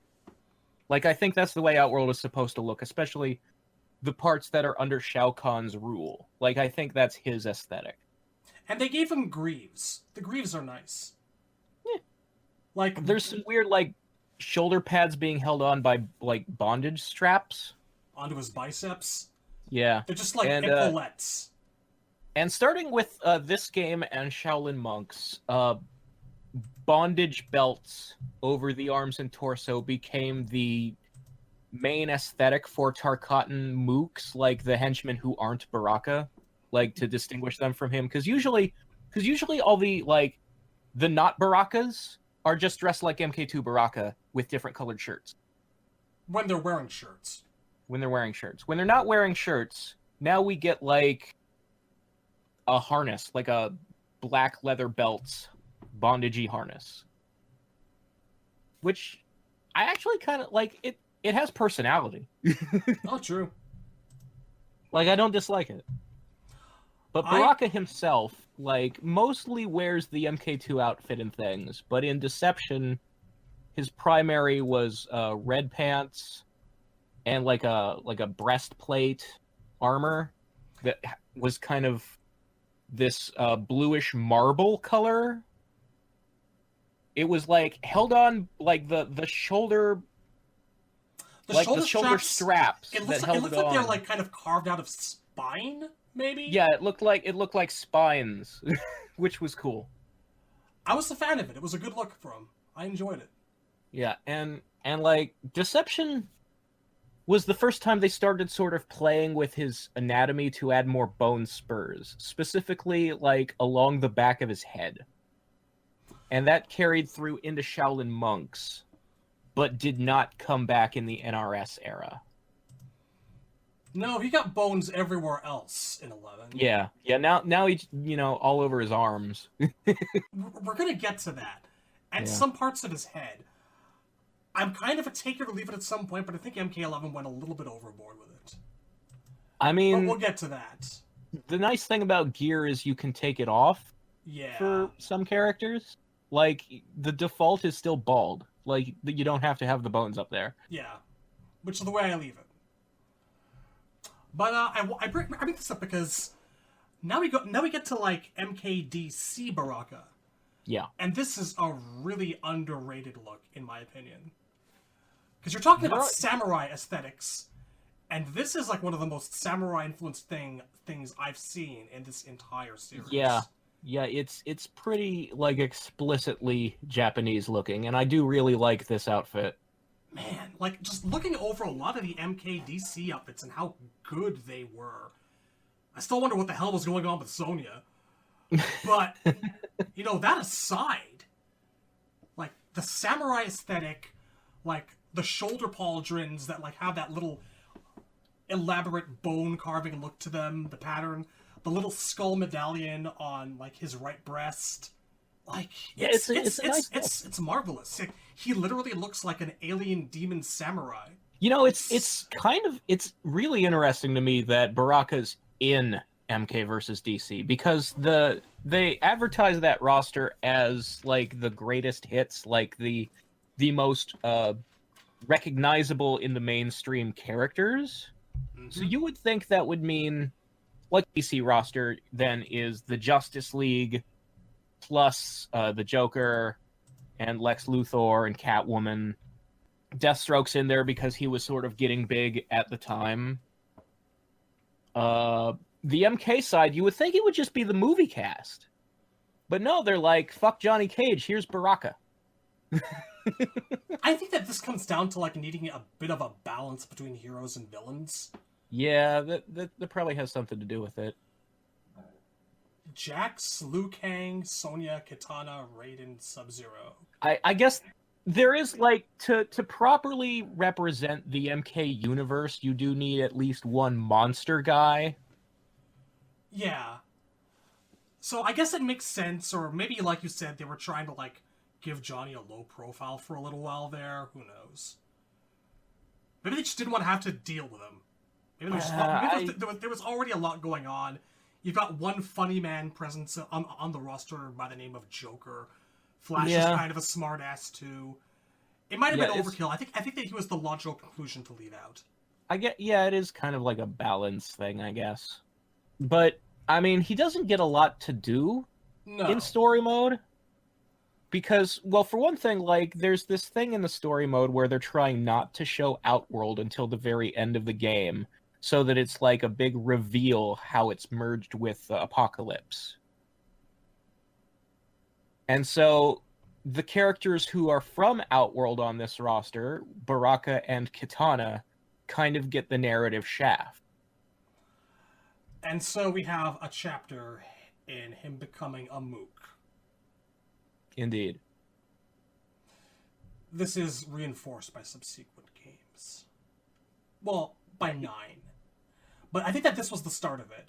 Where people started calling Baraka... He just follows Shang Tsung around the whole game. He's literally a henchman. He's got a long history of already being the go-to henchman for most villains in the series. And, now he's got, like, not much to do here. Yeah. He's there to be a henchman and to take beatings. So that's not helping his reputation. Because, like, now he's, like, basically... These days, up until recently at least, up until 11, he was looked on as, like, basically one of MK's biggest jobbers with Reptile. Yeah. So this is probably a big part of that. Yeah, it definitely didn't help. No. But one thing it did, I guess, help is putting him into MK9 was easier because they literally reused the head. True. They just figured, we did such a good job on these teeth, we don't need to model it a second time. Just use that head. Same with Kano. Man, you ever just wonder what things would look like? I'm picturing him now with this MKDC render, but he's got the silver teeth. And it looks so much nicer to me. Like, I like the fact that some of the teeth are actually now different sizes. Like, he's got more pronounced fangs in there. Yeah, there's like... I mean, they really went in on the idea that these guys are mutants, and that they're not... Like, the teeth are not coming in right. There are little ones growing over top of the big ones, and the gums are raw and wounded. But kind of a Todd McFarlane Venom thing going on. Yeah. I think, like, 11 is definitely the best Baraka has ever looked. Oh, yes. Well, it's probably the best Baraka's ever been, to be very fair. Well, yeah. Yeah, like, just... Probably in every category, yeah, 11's the best Baraka. So the only thing that we didn't bring up in reference to Mortal Kombat versus DC Universe was his ending. Right. Which is, pretty bland. It just kind of says that after things go to normal, the rage does not leave the Tarkatan race. Like, it just becomes a permanent power up that they always have, and they run roughshod over the realms, which pretty generic. The only point of interest is that they're trying to reference a super obscure alien race from the DC universe called the Dominators. And the Dominators basically look like Tarkatans, except they have yellow skin and they color these red dots on their forehead.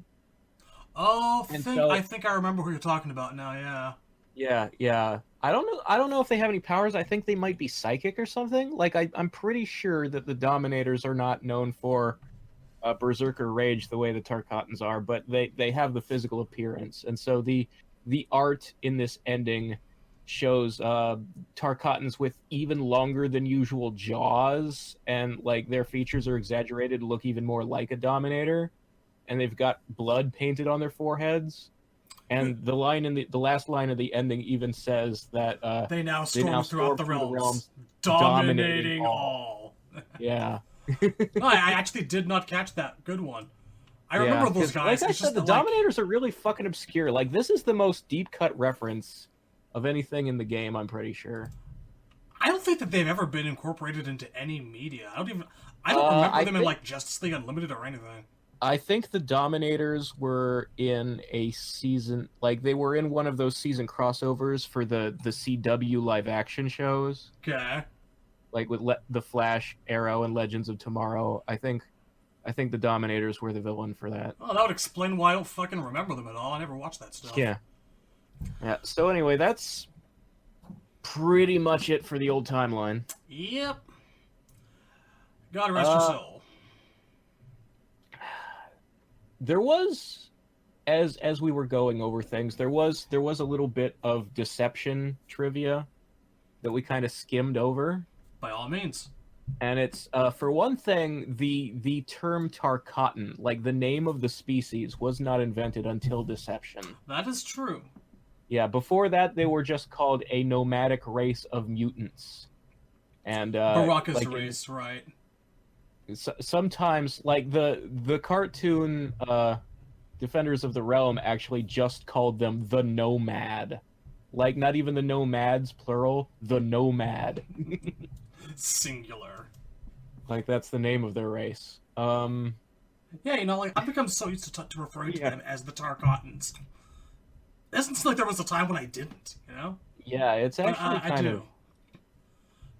You know, it sounds like such a natural name. Like, Yeah. I don't know how they came up with it, what inspired that particular choice, but it fits so well, it almost feels like it was always there.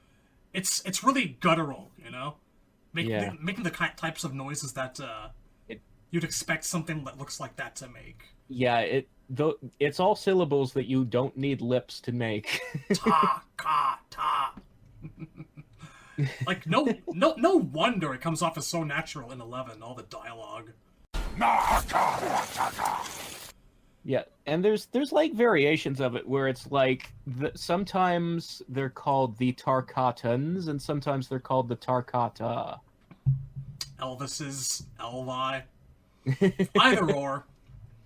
But the other thing given in Deception is an origin story for the Tarkatan race, which says that they are the product of interbreeding between the humans of Outworld and demons from the Netherrealm. Which is actually kind of not too far off from the initial plans for It doesn't specify how this happened, but it sounds an awful lot like a eugenics project. like bit, Shao Kahn summoned some demons and did some forced breeding to make himself soldiers. Like I was about to say, it sounds a little bit like the initial plans for Shang Tsung, because was initially planned to have those really long ass teeth. Or no, yeah, was it Shang or Shao Kahn or both? It was well, Shao Kahn was originally going to be a Tarkatan, like we covered, but also like the unused design for Shang's demon form from MK2, the one Tobias decided not to go with, did have Tarkatan teeth. So that was probably a very early ancestor. It was otherwise a pretty normal demon. Like it kind of had like a hunched posture and like long claws and horns, but it did have like Tobias really liked drawing needle teeth. I can't blame it. Striking image. Speaking of the needle teeth, they didn't reveal Molina was part Tarkatan until Deception either. Like, it was always true that something went wrong when Shang was cloning Katana to get those teeth, and they didn't specify what went wrong until Deception, that he had used Tarkatan DNA. So no, they didn't specify it, but I think it was just kind of a like running... everybody it was a running assumption. It had to be that. Because, like, the fact Tarkatan that... and, well, part Katana's DNA and part whatever the hell Baraka's race was. Yeah, like, that was... Everybody would assume it because the teeth are so iconic to Baraka's race. But we never knew for sure. So it could have just been that Tobias liked drawing needle teeth.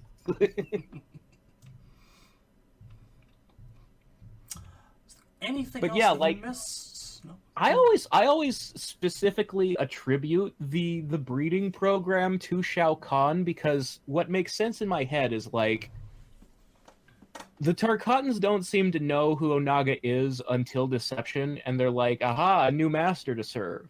So maybe their race didn't exist when he was king of Outworld. No, probably not. And, like, I feel like Shao Kahn, like, when Onaga killed himself, or when Shao Kahn killed Onaga, I mean, all of his mummy soldiers killed themselves, so suddenly Shao Kahn didn't have an army. So he would have had to replace them with something. So that's when and why I imagine he created the Tarkatans. It's a good starting point, yeah. I could see it. But yeah, so I bring up these points because there will be contradictions in the new timeline. Here we go. All right. Part 2, MK9. Yeah. Like all Tarkatan males, he joined Shao Kahn's army once he came of age and survived the brutal Ritual of Blood. He gained the rank of Enforcer after single-handedly defeating a rebel faction. His loyalty and strength make him a favorite of the Emperor. His retractable blades have slain many of Shao Kahn's most bitter enemies.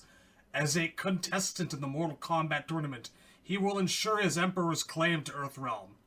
And if by that you mean jobbing the fuck out of the entire game, yes, that's exactly what he did. Yeah. Yeah, so MK9 introduces Baraka as the second fight in the MK1 tournament. Now, we've gone over how important it is to set the stage with things, and, yeah. Like, if we have to reference it again, like the MK comic where they first get onto the island and they introduce Goro, is effective for that reason, because he's a gigantic four-armed behemoth. He's their introduction into the world of the strange and the mystical. He's also the title holder. Like, Yeah. he needs the gravitas of, like, this is the big monster that you have to face to win this thing. He's got this 500-year-long win streak. You want the characters to doubt that they can succeed, to be threatened by this massive force. Exactly. You know, he needs to make an entrance. He needs to be important. You don't shortchange the main event of WrestleMania. Who is it that they see first in 9? Is it Baraka or Shiva? It's Baraka? It's Baraka. Okay. So what happens is, just to really establish the level of writing quality we're dealing with here. So the first match of the tournament, the opening night, the opening match, is Johnny Cage versus Reptile, who... The secret weapon. Now you've blown the invisible bodyguard thing completely right away. So as soon as Johnny beats Reptile, Shang makes him fight again. Like, fuck brackets. You're going twice, buddy. So technically Johnny just got a bye to the second round. Or no, Baraka got a bye to the second round. Everybody but Johnny just got a bye to the second round. Oh, Christ. So... I think he makes a crack about his teeth, and that's about it. Yeah, like, he thinks Baraka is a man wearing makeup and prosthetics. And when the blades come out, he's like, whoa, nice special effects. Okay. Nice makeup. But is it really necessary? Whoa! They will taste your flesh. And he tries to recruit Baraka for a movie he's filming called Tommy Scissorfists. My producer has got to meet you. We're doing Tommy Scissorfists. Yes. I mean, granted, snappy jokes, and, you know, if we could say one thing about MK9's story that what it did correctly was that it established Johnny as we know him today, and that's a good thing. Yeah, well, these are appropriate reactions from him, because this is, since there was no boat in MK9, they have not yet established to Johnny what he's dealing with. He thinks he's at, like, some official karate tournament, and there are people in costume for some reason. Like, I guess he just assumes that everybody's really theatrical. Well, we were watching Master of the Flying Guillotine the other night, if you remember, and everyone's wearing crazy kooky get-ups. Maybe Johnny's a bit on the money. That's true, but He's probably seen a lot of kung fu flicks in his time. I suppose. But I feel like my problem isn't Johnny's reaction to the scene, it's that Baraka's there. Because you see, what happens is that Baraka loses this fight, and proceeds to lose every fight from then on. In fact, when they get to the part where the Tarkatans attack the Shaolin Temple, which was originally Baraka's introduction, I don't think you see him specifically. I think you only see generic Tarkatans. There's really no indication of him leading the battle, which was his one big feat. That was what made him threatening in the original MK2, was the idea that he had already done this terrible thing to Liu Kang and Kung Lao, and that they were coming for revenge. It's tragic, really. He does absolutely nothing for the entire storyline except for take L's. Yeah, and so after Johnny beats him, the next time we see him is him and Shiva go after Cyrax because they suspect Cyrax is about to turn on Shang Tsung because Shang had hired the Lin Kuei to fight for him in this version of the timeline. So now we're seeing Shiva before we've been introduced to Goro. Goro has not even been mentioned by name at all in the first tournament until Liu Kang fights him.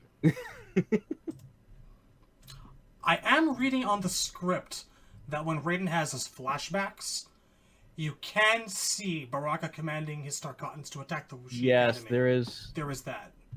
There's also he when he realizes that one of the masked guards is actually Kung Lao in disguise, he has a flash to Kung Lao fighting Baraka, which is what happened in the Shaolin Monks intro. And because he outs Kung Lao early, Lao fights Scorpion and loses instead. See, I'm thinking that there is no MK1 bracket. It's just a free-for-all. No, I mean certainly not in this version. It really is just Shang making up as he goes. And there are more serious examples. For example, Cyrax is eliminated by Scorpion, but gets to eliminate Johnny Cage, and like he wasn't supposed to be able to fight again. He'd already been beaten. He should be out of the tournament. I think there's another character who's eliminated and gets a second fight. I can't remember which one. I couldn't tell you. Yeah, another example is obviously Shang will just allow 2-on-1s whenever he feels like it. He's just like, okay, handicap match right now. I'm in the mood.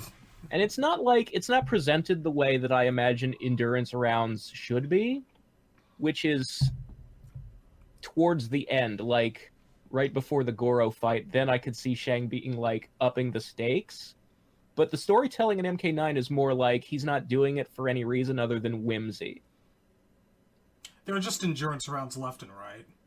Yeah, it's just like I'm in the mood to let this guy challenge two guys at once, or I'm in the mood to let Quan Chi join in this match, as opposed to like a progression where he's like, they're getting close to the end, I'm gonna make the fights harder.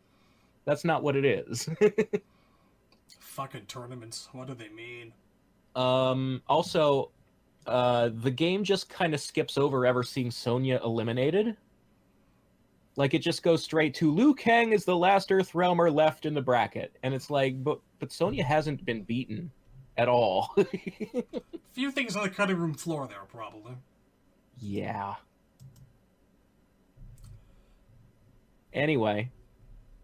So, after Baraka has his bouts of jobbery in the first tournament, and doesn't really show up for the Tarkatan attack except in the form of Raiden's flashes.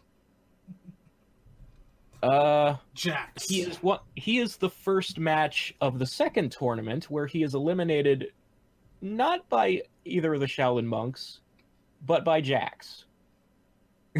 Damn, you ugly. My blades will find your heart. Shouldn't be running with those. And that's it. Yeah. It just, once again, it just happens. It's like, we need a fight here. Let's pick one of the jobber characters.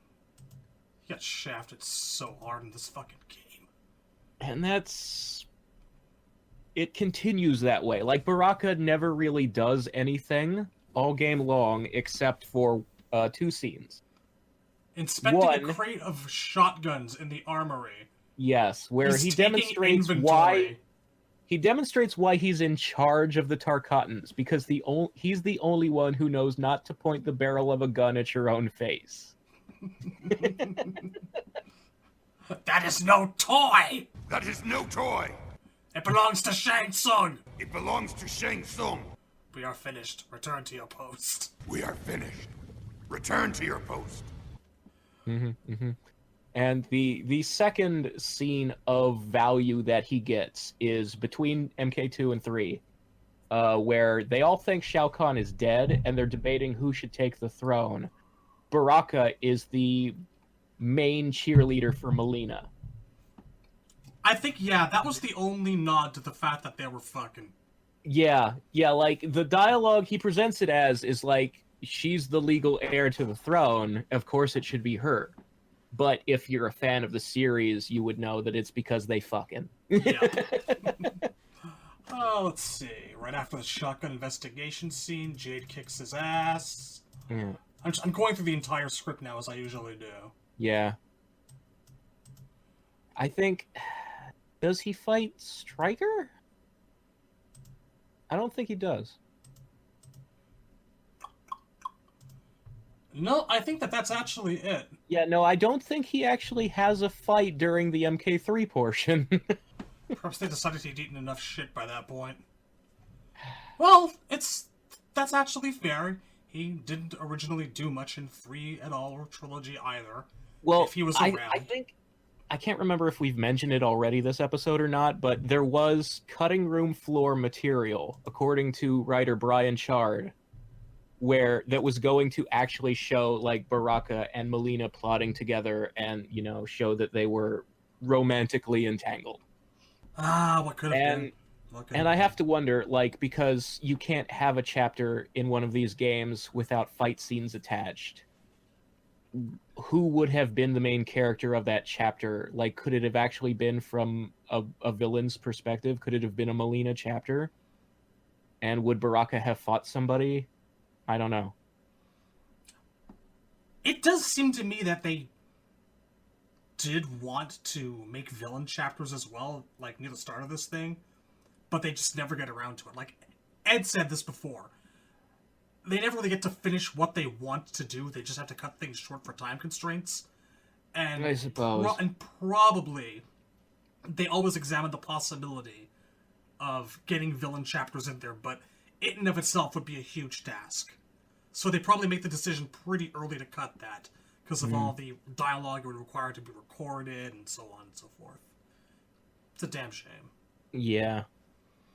Anyway, the one last really interesting thing of note story-wise for Baraka is in his arcade ending, we actually get to see other members of the Tarkatan race who don't look like his character model for once. Yes, that was true. Because traditionally, for many, many games now, every time they're showing Tarkatan grunts, they've just used Baraka again, but recolored his MK2 shirt to different colors. And the ones in this ending, and actually there are like 1 or 2 unique Tarkatan models that you face in the challenge tower. One's a really tall guy with a mohawk. Yes. I kind of like that. But the ones in his character ending, the arcade ladder ending, there's like 5 of them, and they've all got a unique design. And one in particular that I like is female. It has 2 hand claws like X-23. And like that kind of half, like that half skull thing on top of the long ponytail going on. Yeah. That was the first time we ever saw an actual female Tarkatan. Yeah. They all vary in like size and build, and they all have their blades or claws in a different part of their arms. Would have been nice if they'd gone with that. There's a guy over there to Baraka's right with horns out of his head. Yeah, see, this is the variation in the species that I've always wanted to see. Like when I was talking before about how the show can't avoid being all Goros because Kentaro and Shiva exist, the Tarkatans need that. And like especially the idea that they don't all have their blades in the same place, I think really adds something to the species that they need. I pity that one guy that has them coming out of his eyes. Some sort of embarrassing attempt to clone Wolverine and Cyclops together. That I have seen fan art of this before, of a Cyclops that has Wolverine claws coming out of his visor. And the Wolverine with the Cyclops blasts out of his knuckles. Yeah. Yes, we're both thinking of the same image. It's amazing. We did eventually get some Tarkatans, but that's 11. Yeah. And we have a quick stop to make in 10 first. Right. MKX is interesting in how it uses Baraka. Uses is a good word.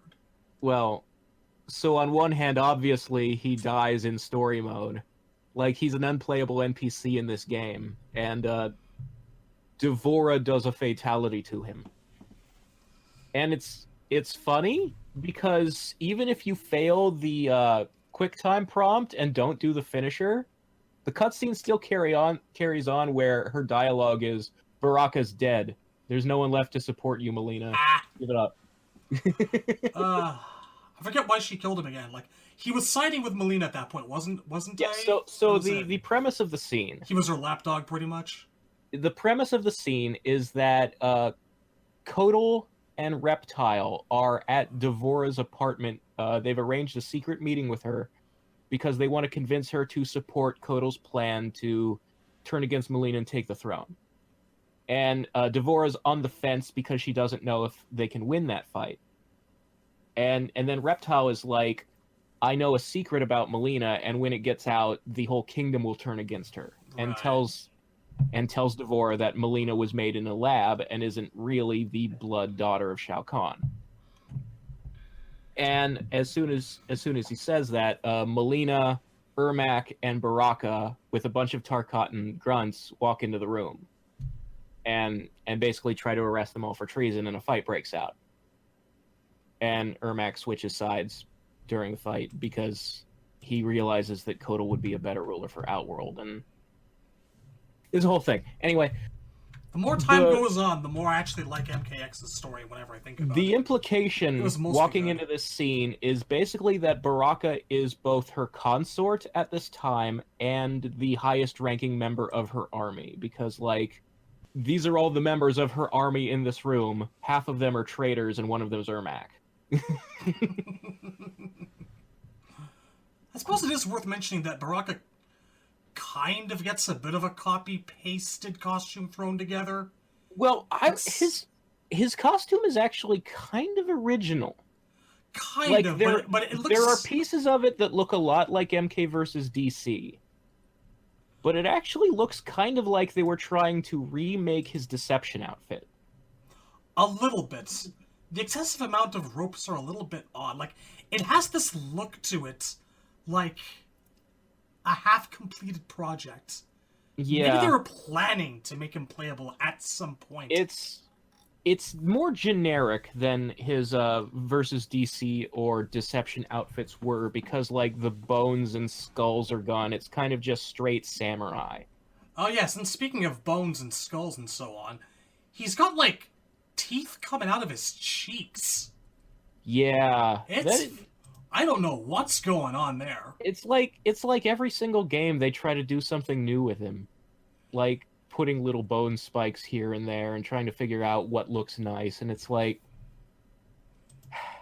It's okay, guys. Some of this is working quite well already. He was fine the way he was. Like, I actually kind of like the ones on the back of his head in the 3D era.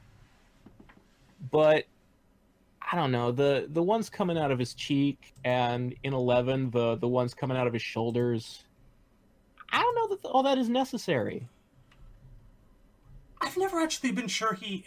Like, it started in MKDC, I think, or Deception. Like, he started getting more spikes coming out of his forearms and stuff, and I feel like it's the visually only reason striking. to play with his face like that, to add more, like, bones and teeth and things, is if you're, like... There's no reason to reinvent the wheel if the wheel still spins, you know? Like... He's alright. He's fine. Don't have to mess with him any further. It feels like somebody's unsatisfied with him, and they keep trying little differences to, like, does this work better? Does that work better? And it's like, can't you just be happy with what you have? And the other thing with that is that, like, obviously X is the game where they redesigned Molina's mouth. And they gave her lips, but they didn't give him lips. So if your whole argument for why she needed a new mouth was because how can she talk without lips, Baraka's still going against your little plan there. So to me, it just seems like the mouth was redesigned for no other reason than to make her look prettier. And that's completely against the point of Molina. Oh, we'll get there. Fair warning to Yeah. Molina fans. We're not fans of the lips. I wonder if adding the little ones on his cheeks were supposed to somehow justify the big weird tusks she has now. I have no idea. I don't know. It It's- doesn't seem right. It's kind of horrific the more I look at it, actually. Makes me uncomfortable. The other thing is Baraka has, like, milky white eyes in this game. God, he So really that's another does. little thing they dicked with. And I wonder if they were doing that because they were planning to show him as an undead at some point, and then just didn't do it, or what. But Ah, that'd have been nice. I don't know. There are elements of his design that have been a bit genericized, I would say. The Tarkatans in the flashback scene, where he's on the docks and they get ambushed by Liu Kang and Kung Lao, they've got an interesting outfit that's kind of unique to this, I think. They're kind of basically sporting black, mostly. One's wearing tan pants, and they've got this, Yeah. like, Quan Chi skull as an accessory in the center of their chest. Yeah, It's- there's sort of a... It feels like they were trying to update or draw from the Shaolin monks designs, where Yeah. the grunt Tarkatans kind of wore these bondage gear straps instead of shirts. It feels like something like that, Yeah, maybe. which I do like better than just putting them all in Baraka's MK2 shirt in different colors. Only he should wear that shirt. Yeah. So that's kind of Devora killing him is kind of a downside to how they use him. Like, he's kind of treated like, everyone knows he's a jobber, let's get rid of him now. If I'm remembering right, she, like, stabbed his heart out, then stabbed his brain She out. literally does one of her actual fatalities. That was it. She, like, pulls out the heart and the brain and then crushes them against each other. So angry. And there is one slight unique thing to the animation in the story mode cutscene that doesn't happen when she does it in-game, and it's that, like, a couple flies, like, nest in the brain cavity as the body falls over. Sending our champions out with a bang. But it's weird because while they're killing him off this way, there's also scenes that, like, add to him and to the Tarkatan race. Like, there's an earlier flashback to MK9 where, you know, I complained before that in the MK2 tournament he's eliminated by Jax, so he doesn't even get to fight the Shaolin monks. So they fixed that in X by having this flashback to Liu Kang, Kung Lao, and Raiden freeing kidnapped Shaolin monks before the tournament starts. And so you actually see, because there was a reference in MK9, Johnny asks, where are the Kung Fu twins?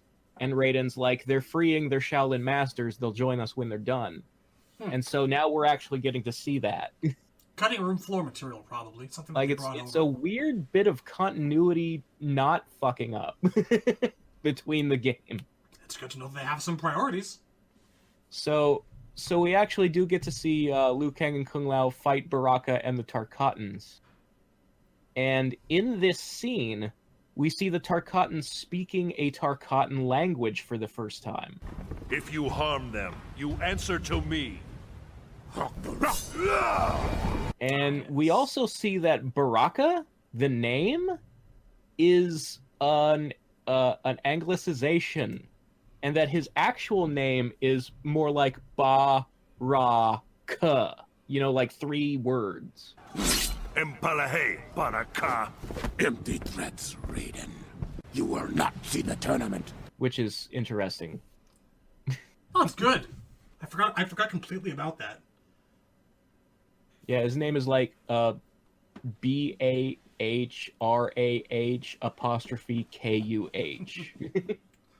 Actually, I do tend to love when series pull that.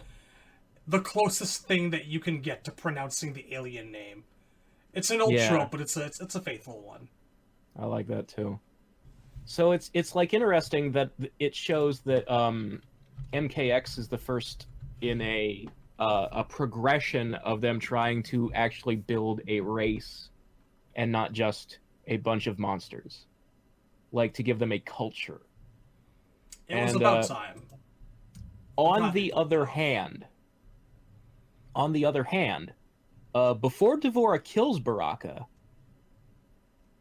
Baraka says that the reason he's loyal to Molina and to Shao Kahn before Molina is that Kahn rightfully conquered his realm through force of arms, and so he has to respect him. Still, you follow Molina. Shao Kahn conquered my realm. I owe him my loyalty.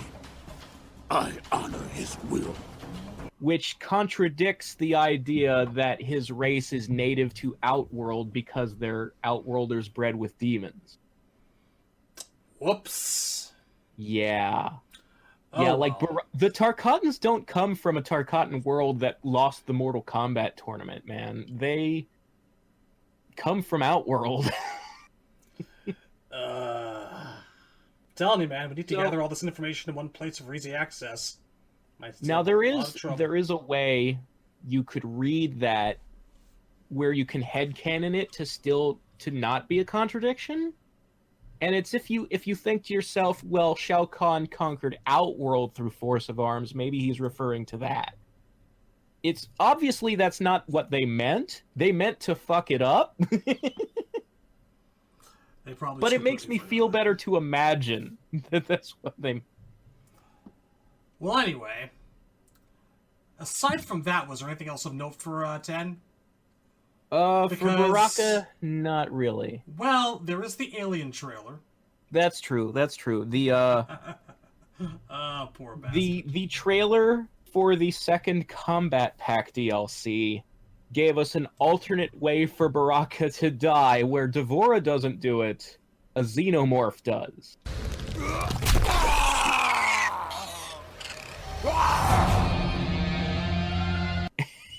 And this is their justification for giving the Xenomorph a Tarkatan variation, where it has Baraka's arm blades.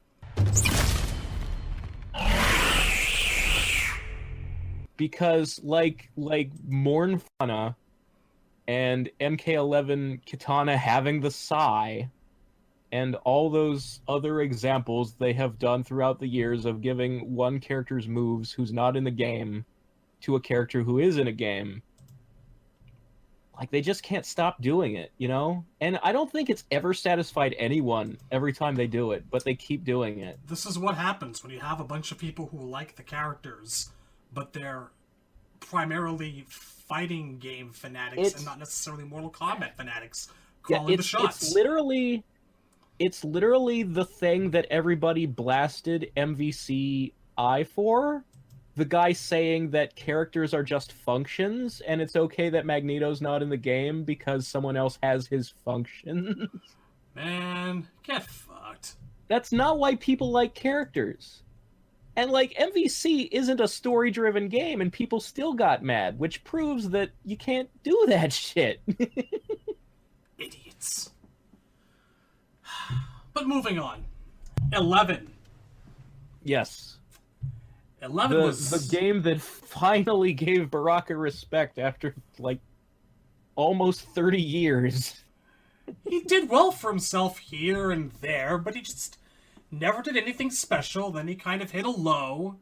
We've gone over all the little moments. Like, obviously, MK2, his introduction was his biggest moment. And yes, he was in charge of Onaga's army, but nobody really treated it like that. He probably got to kill some of the heroes in Deception. Like nobody looks at Deception and goes, Baraka is the sub-boss. He wasn't. No. For some weird reason, Noob Smoke was the sub-boss. Didn't even work for Onaga. They see me trolling with a hammer. Anyway, so yeah, like, MK11 is the first, like, real... Baraka gets to be an actual character and have, like, meaningful dialogue and do things in a plot. And takes part in the overall story, has a voice, has opinions that matter. He's also, by the end of it, weirdly actually one of the good guys. This is not the first time that's a first outside of the Malibu comic, sort of. I'll get to that, yeah. Yeah. There's a weird precedent there, but yeah. We got a lot of Tarkatan goodness in 11. From a really great background.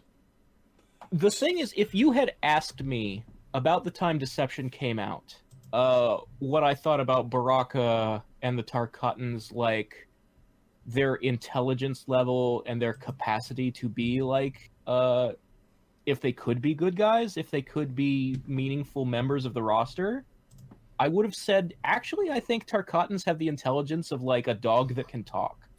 That, like, they have to follow the alpha wolf. They're not capable of anything more complex than that. So now that we've gradually gotten to this point where I'm willing to accept that, Baraka's a person, and he can think, and, like, make choices. You have high standards going forward? Yeah, I'm not going to be able to go back. But it's really nice to see them actually, like, take a character and improve them like that, because it happens so fucking rarely this era. It was as good to Baraka as it was to the Tarkatans in general. Yeah. It was a game for our related friends. So to set the scene here, Baraka's introduced into MK11 story mode as being brought to the present from the MK2 tournament, or the second tournament in MK9, really. Everybody was brought from the point where Kung Lao was about to fight Kintaro. And what you learn pretty much right away, once Kotal sees Baraka, Kotal says that after he put down Molina's civil war once and for good in MKX, he went out and committed fucking genocide. All the Tarkatans are supposed to be dead. Which... Okay, so Tarkatans are like a monster race. I get that. And Kotal is supposed to be kind of morally gray at times. But genocide is still genocide, man. That's fucked up. I don't even remember a specific reason for him hunting the Tarkatans in general. No, he was just salty they supported Molina. He was not willing to forgive now that the rebellion was over. On the one hand, I kind of appreciate that, because it does show that he can be as much of a hard-ass, ruthless ruler as Shao Kahn is on his worst days. On the other, he's supposed to be a bit better. Yeah, like, that's my thing, is, like, Kotal, they have this weird way of, like, they're trying to portray him as the noble savage and make him seem like not a good guy, but a mostly good guy. Like, he's morally light gray most of the time, and then once every game he does something that's evil as fuck. Like in MKX, it was him trying to kill the combat kids and take Shinnok's side because he thought that would buy him time to figure out a way to stop Shinnok from conquering Outworld. Any port in the storm. And in this game, it's the whole Tarkatan genocide thing. Because he doesn't just do it off-screen before the game starts. He tries to do it a second time during the game once Chronica's brought the Tarkatans back. Oops, missed a few. That's a paddling. Up the staircase we go. So yeah, basically that's sort of the arc for Baraka. Is at the start he's serving Shao Kahn because he's just been taken from MK2 and that's his default mode at that point. And then gradually it becomes he's following Shao Kahn because the alternative is Kotal's going to kill all his people. And then he comes to realize, wait, I don't have to follow Shao Kahn. I can follow someone who doesn't want to kill my people and doesn't want to enslave my people and doesn't make demands of my people. There's an option here where people are fair. He literally says no one has made the Tarkatans this kind of offer before. No one has ever made Tarkatan such an offer. Which just goes to show that it's not that Baraka was a mindless savage this whole time. It's that everyone treated him like a mindless savage. Mm-hmm. Respects the strong. Kitana's the strongest. And she's fair. And of course, what's not to love? The nicest thing about it is that Kitana is the character who finally, like... Right, because if we're going to have one character to do that, yes, it would be her. Yeah, because you know, it feels like a reference to the good old days of, like, MK Gold when she did that with the Shokan. Speak. You've earned the chance. Shao Kahn has pitted Outworld's peoples against one another for millennia. And for what? The honor of dying in his wars? We must fight for each other, Baraka. Not with each other. Kotal wants us dead. He said as much to my face. Aid us, and I'll make sure you sit at Kotal's table. Kitana's another character who's had a rough go of it in the NRS era. And MK11 feels like an apology and a restoration for her and for Liu Kang, and it's nice that Baraka gets to ride that wave of good because not a lot of characters do. Honestly, man, Devora killing Hanzo aside, I did not have a lot of problems with MK11 story mode. We both came away kind of happy. I mean, I would not have been happy if I had liked the previous games, because it ends in a reboot.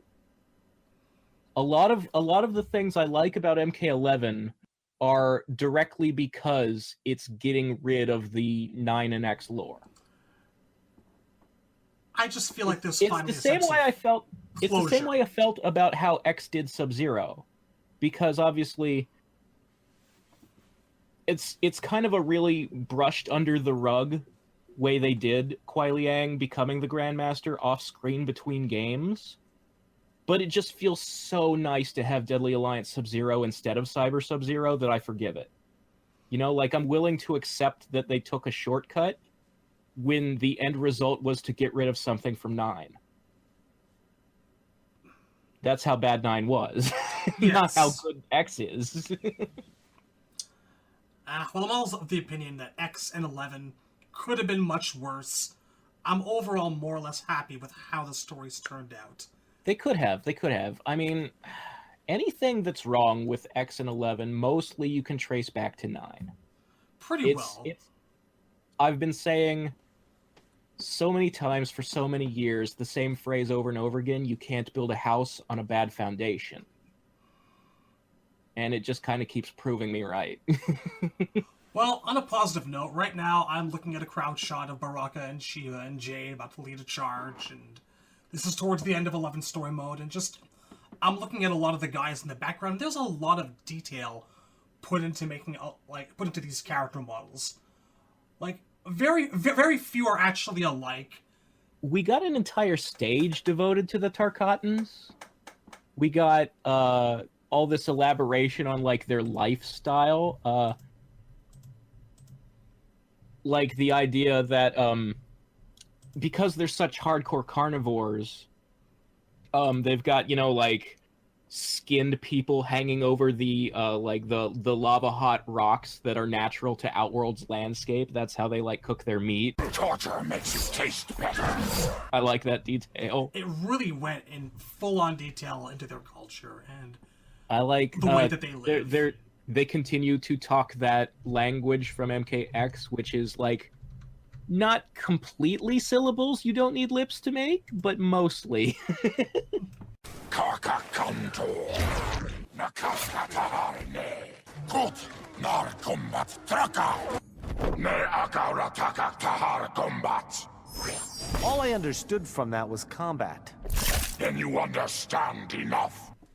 Like, there will occasionally be, like, a B or a P sound in there. You have Tarkatan blowing a horn in 11. Yeah, the thing of it is that a lot of it is drawn directly from depictions of orcs from Tolkien media. Like, it feels a lot like Shadows of Mordor was a big inspiration. Ever since the advent of the Lord of the Rings movies, I feel like the orcs are kind of a huge inspiration, or source of inspiration for people to take that race, definitely. You can especially see it in, like, Baraka's gear items, like all the war flags that he waves around and all the different kind of helmets he wears. That stuff is straight out of the Peter Jackson movies. I'll say it now. I'm a fan of a few of the helmets. I like most of the ones where, like, you can't see his eyes. Not all of them. Some of them are goofy. I like the flags. Tarkatan's having war flags for Shao Kahn's camp is a wonderful idea.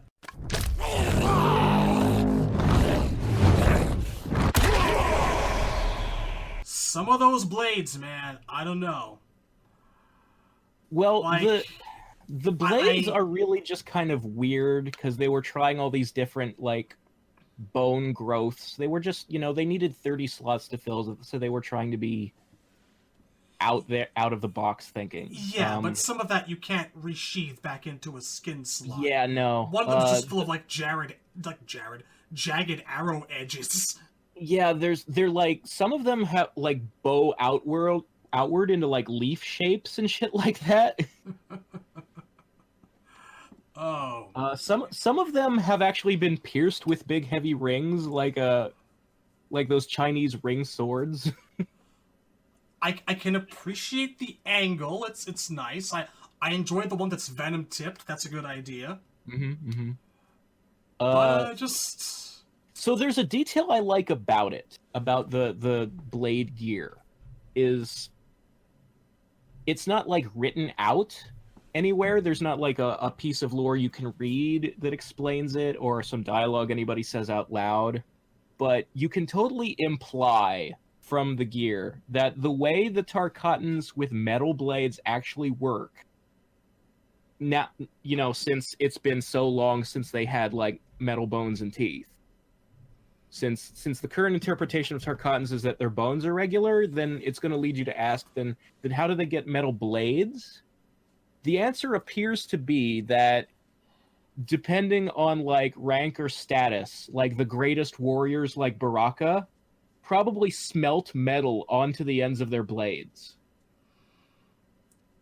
And I think that's a cool idea. Wolverine for me. I'm not a fan.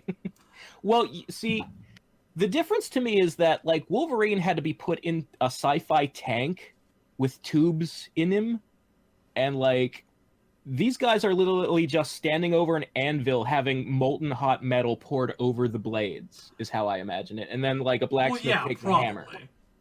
And I think, that is a cool image to me. I think I really like that. It's a cool image, but like, it's the same thing as, like, the Scorpion Ghost Rider problem, I like these characters the best when they feel like they're their own people and not brushing too close to the comic influences. I get it, but directly. I feel like there's nobody on the staff who ever thought of Baraka as having metal bones. Like, we haven't seen that since MK4? Yeah, 4 was the last time. Deception, like we mentioned, at the start of the teeth. I think it's just that it would not occur to any of their artists that Baraka wouldn't have bones made of bone. And so now that there's an explanation for then how the blades get metal on them, I'm in. It also, like, it feels tribal to me. It feels like a thing, like as a coming of age, a rite of passage. Once you prove yourself as a warrior, we're gonna, like, take you to the blacksmith and you're gonna get your medal. No, totally. I totally get that. I do. And I appreciate any insight into their culture that I can get. But I've made my point. Like I said, I enjoy the fact that some of them are venom tipped and some of them are heated and have intricate designs on them. That's cool. I just wish that they were all metal. That's all. That's literally it. I get that. As But yeah, time goes the on, other though, thing is like when we see the camp, as we mentioned, you finally get to see like Tarkatans of the other gender. Yes. Poor scared Tarkatan girl. We all fell for her, didn't we? She's alright. She was so scared. I wanted to give her a hug and a blanket. She's adorable in like a scary monster way. She's like a cute Muppet. She's almost got like chibi proportions. She's basically got like no protruding nose to speak of. It's just like it just goes in like a kind of like a lizard-ish curve along with her teeth into like a totally absent chin. and she's got like all those pyramid spikes coming out of her shoulders and biceps. I don't know how I feel about the pyramid spikes. Yeah, I feel like the pyramid spikes should not be a default detail. You should only have like the spikes on Baraka if you've chosen the porcupine blast move. Yeah, kind of. In like, his gear. I can like again, I don't hate them. I can see like any number of Tarkatans having them. But like I said, Baraka's already got there's a lot he's got of enough them. going on. It feels like they should be a little more random and staggered in their arrangement if they are going to be there. Like we were saying, it'd be cool if the Tarkatans actually had like unique bone features. Yeah, if there to was them. more variation. Like that's the other thing. As much as I love that we finally got to see a canon female Tarkatan on screen, I'm still a little bummed that we're not getting to see Tarkatans with their blades in different places. One could totally have like Lady Deathstrike hands. Yeah. One could have, this is supposed to be a horrific race knee of spikes. mutants. They should all be a little bit different, and like there shouldn't be like a set anatomy. They should all be kind of twisted and wrong. But again, not a criticism, just kind of an No, observation. this is a nitpick. I'm like 99% happy with what we got. Same for me, more or less. But you know, we're here to discuss. And on that note, I really like how he picks the chunks of meat out of his teeth with his blade. Oh yeah, That's another wonderfully detail. Like gross. I can't remember if they started doing this in 9 or X or if 11 is the first time. But when you like get to look really close up on his face, you can see how his teeth are growing in is not like healthy. No, there it's are tiny little ones coming out of the gums that are kind of growing into the ones that are already there, and it's just kind of a mess. Like this guy, this is the one good example of like how he's a mutant and his anatomy is wrong. Like his teeth are just kind of trying to take up the same space as each other. It's got that early 90s Todd McFarlane look about it when he was doing Venom. To the point where like they were like kind of like jutting forward at an odd angle and there was like green slime coming out of him and like his tongue was 5 feet long. That's Baraka if it doesn't get any braces within 3 years. I like to imagine that Tarkatans are like sharks. If they lose a tooth, it grows back. Like they never just stop growing teeth. At this point, like I feel like it's a given that they're basically Marrow from X-Men. That's their shtick. They just grow bones and like yeah.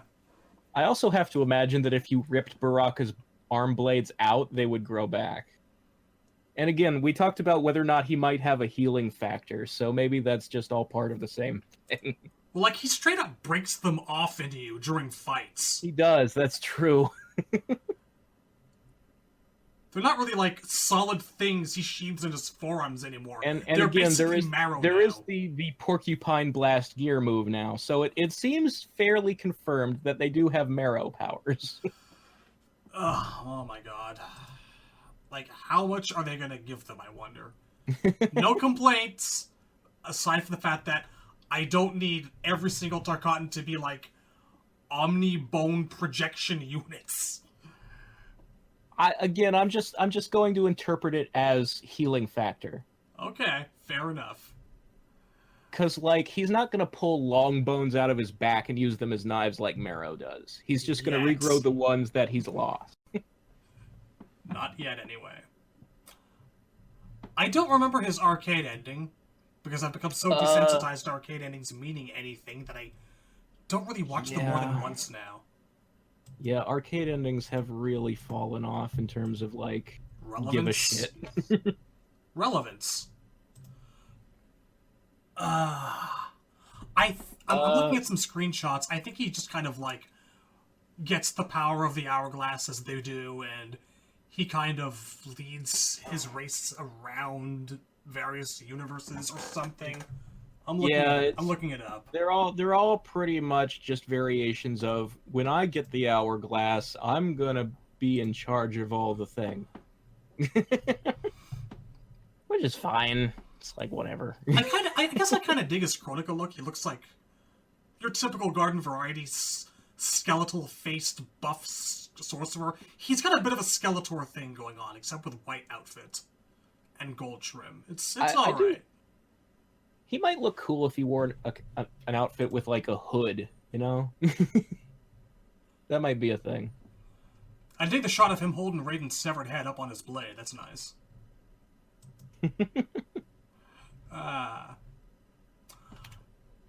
So that's...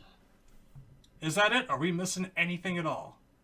I feel like that probably about covers it. As far as, like, the official games and stuff. I guess it's time for pick your favorite costume and fatality. Alright, well... I mean, so many of Baraka's costumes are variation on the MK2 Classic. So it's really, for me, it's like, what's your favorite version of the white tank top with the red trim? You know what? I'm actually going to defy tradition here a little bit. You're going to say you like Deception best? No. I'm going to say MKDC. Ah. I was raving about it a little bit, That's true, that's true. During our first half of this, which we recorded a week and a half ago. And the more I looked at it, the more I remembered how much I absolutely loved it. Because, like, as great as the classic white outfit is with the red trim, it doesn't scream general. I look at it now, and it kind of does feel like Baraka's casual wear. Yeah, that's true. It feels like what a samurai wears on his downtime. Yeah, kind of.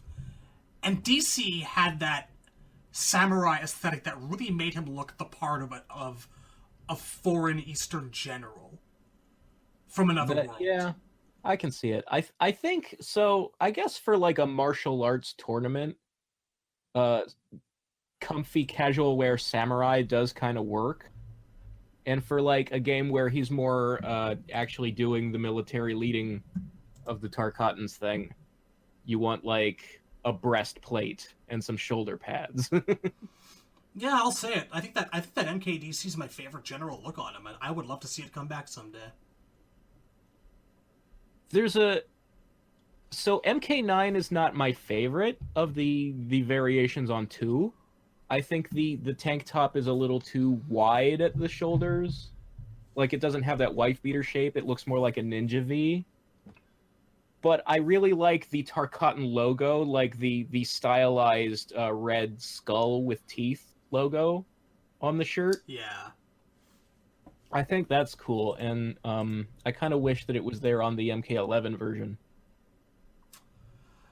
The way that Sub-Zero wears the Lin Kuei logo on his chest nowadays. They should establish it as, like, the official Tarkatan icon. Yeah.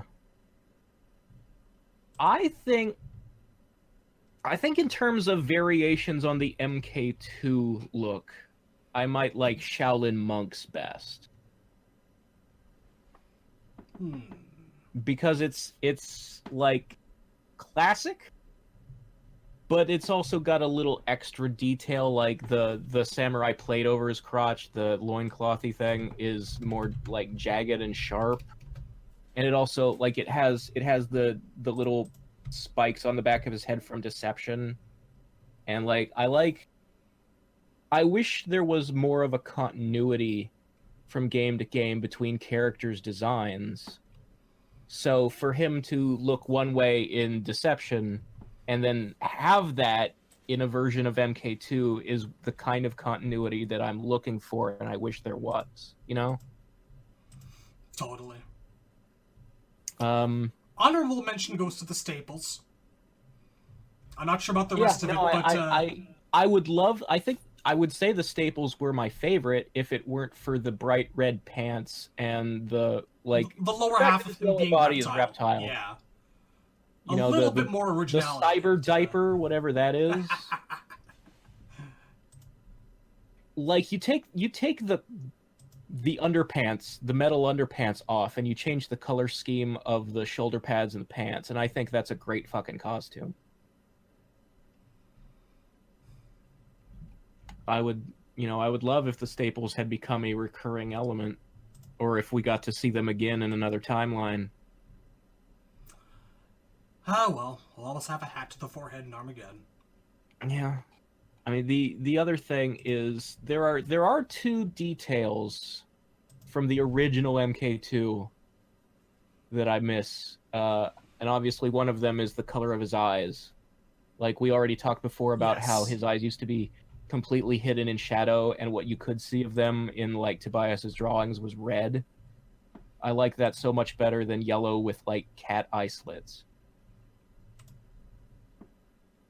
And the other detail is Baraka was actually kind of like skinny The in lankiness. MK2. And it made his jump punches and jump kicks, like the way he'd do this both feet drop kick. It looked a little more natural when he had that. His entire posture, like I was saying last time, in MK2 is one of the things that I kind of miss a lot. The way he walk Nosferatu style, the double drop kicks, the knee and the upper leg, and yeah. Like, I don't dislike that he's got a thicker build these days. You know, now that he is doing the hunched over, like, monster posture, a thick build does fit that. Yes. I just say, like, I always kind of liked his goofy drop kick, and it looks kind of awkward when a big, wide guy does it. I think they brought the drop kick back in 11. They might have. I think they did. But again, like, it looks better when he's skinnier somehow. More natural, I guess. Not gonna complain again. 11 for all of its faults. It's still a fun fighting game as far as I'm concerned. Yeah, I mean, at least if the drop kick's there, it means that they bothered to reference things, which. Like I've said it before. Like, I think that most inaccuracies are, if not outright intentional, they're accidents. And something I'm particularly impressed by is the fact that if you equip a Ninja Retro and you do a jump kick, it is basically the same animation frames from 2. Like, down to the pose. It's wonderful. Yeah, there is more fan service in 11 than usual, which I appreciate a lot. Listen to us. You think that we weren't malcontents? Oh. I mean, it is a shame that all these good things are in a game that's just kind of boring. Yeah, if not for that economy, man. If not for that system. Anyhow. Now then. I suppose now we... Oh, wait. Fatalities. Fatalities. Right. Favorite fatality. I really can't imagine voting for anything other than the original MK2 one where he impales them, pulls them up, and they slowly slide down the blades. That's a long-time favorite of mine, too. Definitely. It's unquestionable. Just the way they, like, twitch and slowly drift down. And he kind of looks them in the eyes as he does it. Yeah. Like he watches the light vanish from their face. It's messed up. Other games have taken that in a few directions. They've, like, had him impale them, then rip them apart, or, like, bisect them or what have you. But, you know, sometimes I think simplicity works best. And I am going to give an honorable mention for cool points to the MK11 Chop Chop Brutality. Because it's just like the one where, like, he just starts with the Chop Chop maneuver, but you can just keep on mashing the button, and gradually there's just, like, skin left, and then it's just pieces. There's kind of a messed up quality about that, Yeah. It actually reminds me of an early Fatality in a lot of ways, so I think that's why I'm partial to it. Yeah, I think that's like the it. great thing about Brutality. So many of them are like old Fatalities used to be. Because, like, Fatalities now are such an elaborate combination of, like... They feel a little bit like adding modern production value to the creative fatals from Armageddon. I've been saying since Deception. It's like, let me take his leg. Now let me rip out his collarbone, which has nothing to do with the leg. And then let me oh, he's already dead. I'm gonna set him on fire anyway. I have been saying since like Deception that Fatalities were becoming this long, drawn-out dance routine, and I stick by that. I was legitimately rolling my eyes when Scorpion ripped out an arm, then a leg, then strolled up, then snapped their neck, then got a sandwich. You know. But anyway, malcontents indeed. The gushes in this game, fatal blows and finishing moves, the squirts of blood like everybody is a jelly-filled donut, I'm not really a fan of. I think that's a little too cartoony. Like, I felt like the fatalities were more realistic in X and grosser. They were, especially Ermax. And this one actually feels like they were backing off. Like, they felt they went too realistic or something. To a certain degree. Like, I enjoy the brain chomp, for what that's worth. That was nice. Yeah. And I suppose now is the time where we move on to extraneous media and outside appearances. Yes, which is, in Baraka's case, not a lot. A fair bit. More than the likes of Kung Lao. Yeah, I think he's got more appearances than Kuai Liang outside of the games, which is weird. But Kuai has to share with his brother, so that's why he gets screwed. They get a twofer. So yeah, start with Malibu, because chronologically we always must. I mean, we know who Baraka is, we know what his deal is. It's just that at some point midway throughout the Malibu run, Shao Kahn, after having Scorpion on his side thanks to the powers of the Death Stone and Scorpion raising this invincible army, replaces the Tarkatans, at the time, again, not named Tarkatans, replaces Baraka's nomadic race as Shao Kahn's servants. Yeah. And so basically, Baraka's not particularly happy with his emperor.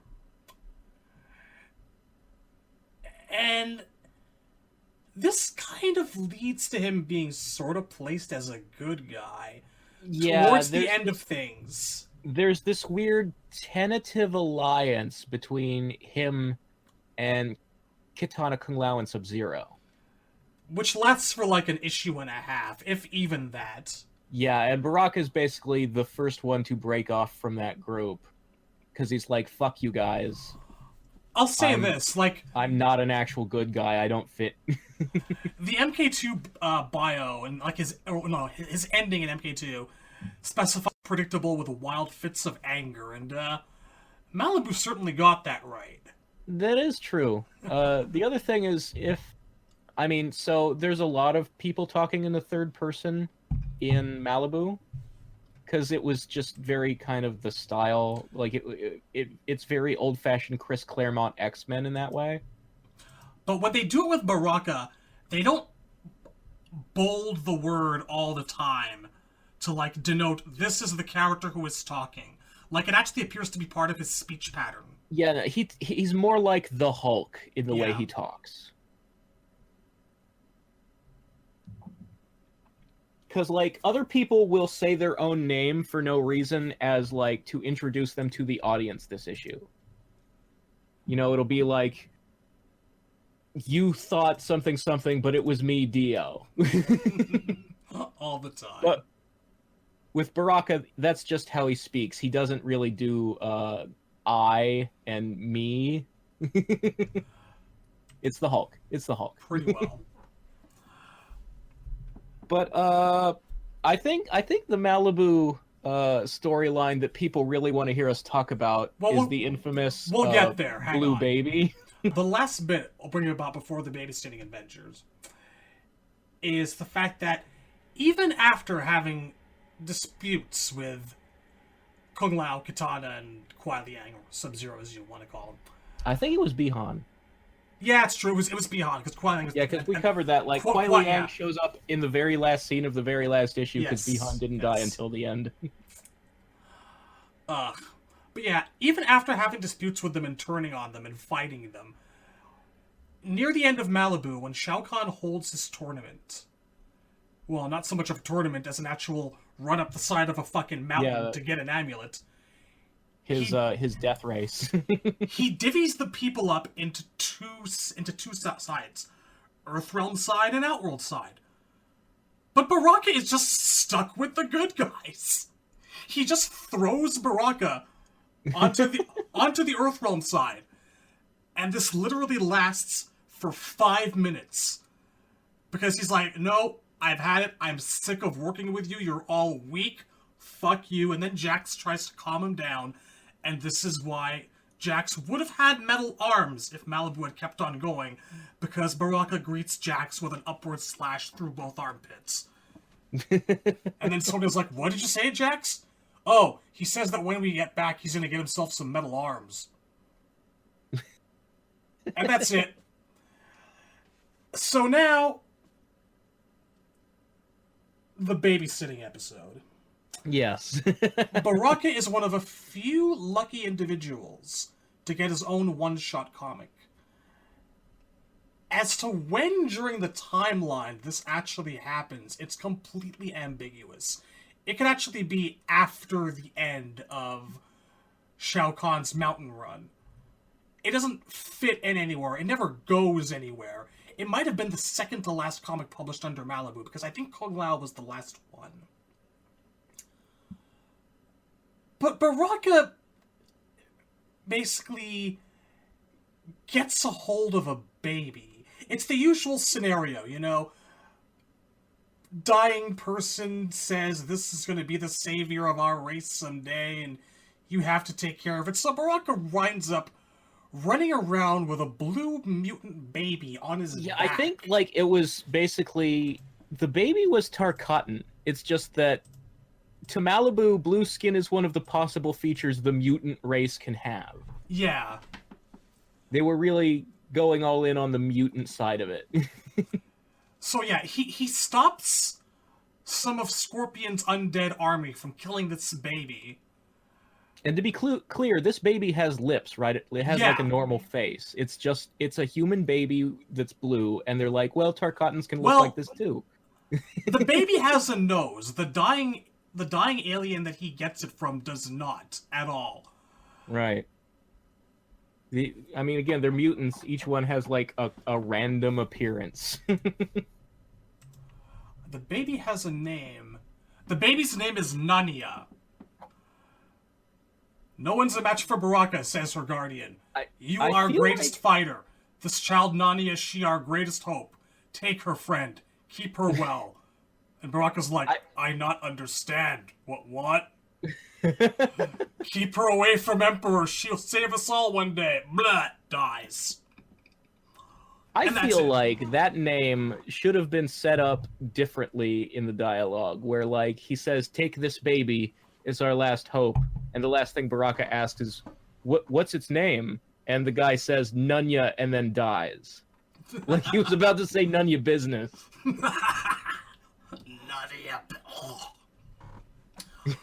So he dies, and, like, Scorpion shows up because, again, Shao Kahn sent him to kill this baby because he fears the prophecy that it's going to be the savior of Outworld's races, yada-da-da-da.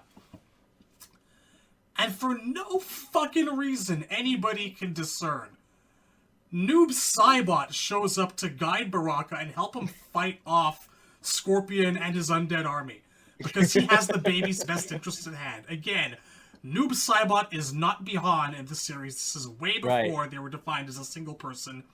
This is the only time in Malibu Noob Saibot ever shows up, and it's to help Baraka safeguard a baby. Right. Well, Baraka had no story at all in MK2 original, so they could make up whatever the hell they wanted. So they decided, he's a mysterious guy who has a vested interest in, Outworld becoming better. The most fascinating thing about Noob Saibot when he first showed up was the fact that he was a complete enigma. A literal shadow with no story. But you look at something like that and it's like, there's got to be something amazing going on there. When you're a kid, you look at that and it's like, there's got to be something huge here. From my point of view, the reveal in Trilogy that he's actually working for the boss of a future game that they already have planned out that we don't know about yet. That was everything I'd hoped to see. That was excellent foreshadowing. Yeah, that was really well done. So I like how they built out the mystery of Noob Saibot the way they did, even before revealing that he's also Bihan. Just a long, drawn-out period of years where he got more and more interesting. But anyway, we never get to see what happens with Baraka and Nania because Malibu went bankrupt. Yeah, that was one issue, and then that was it. Yep. But to this day, the most famous thing about Baraka in the Malibu comics is that he had to babysit a blue baby, and nobody seems to know why. Well, it's because she was going to be Outworld Savior. Seems You know reasonable what? to me. If you are looking and struggling for a way to make Baraka like the main character of his own subplot, like to give him his own story, this one is actually a really good idea, I think. Like, it actually works.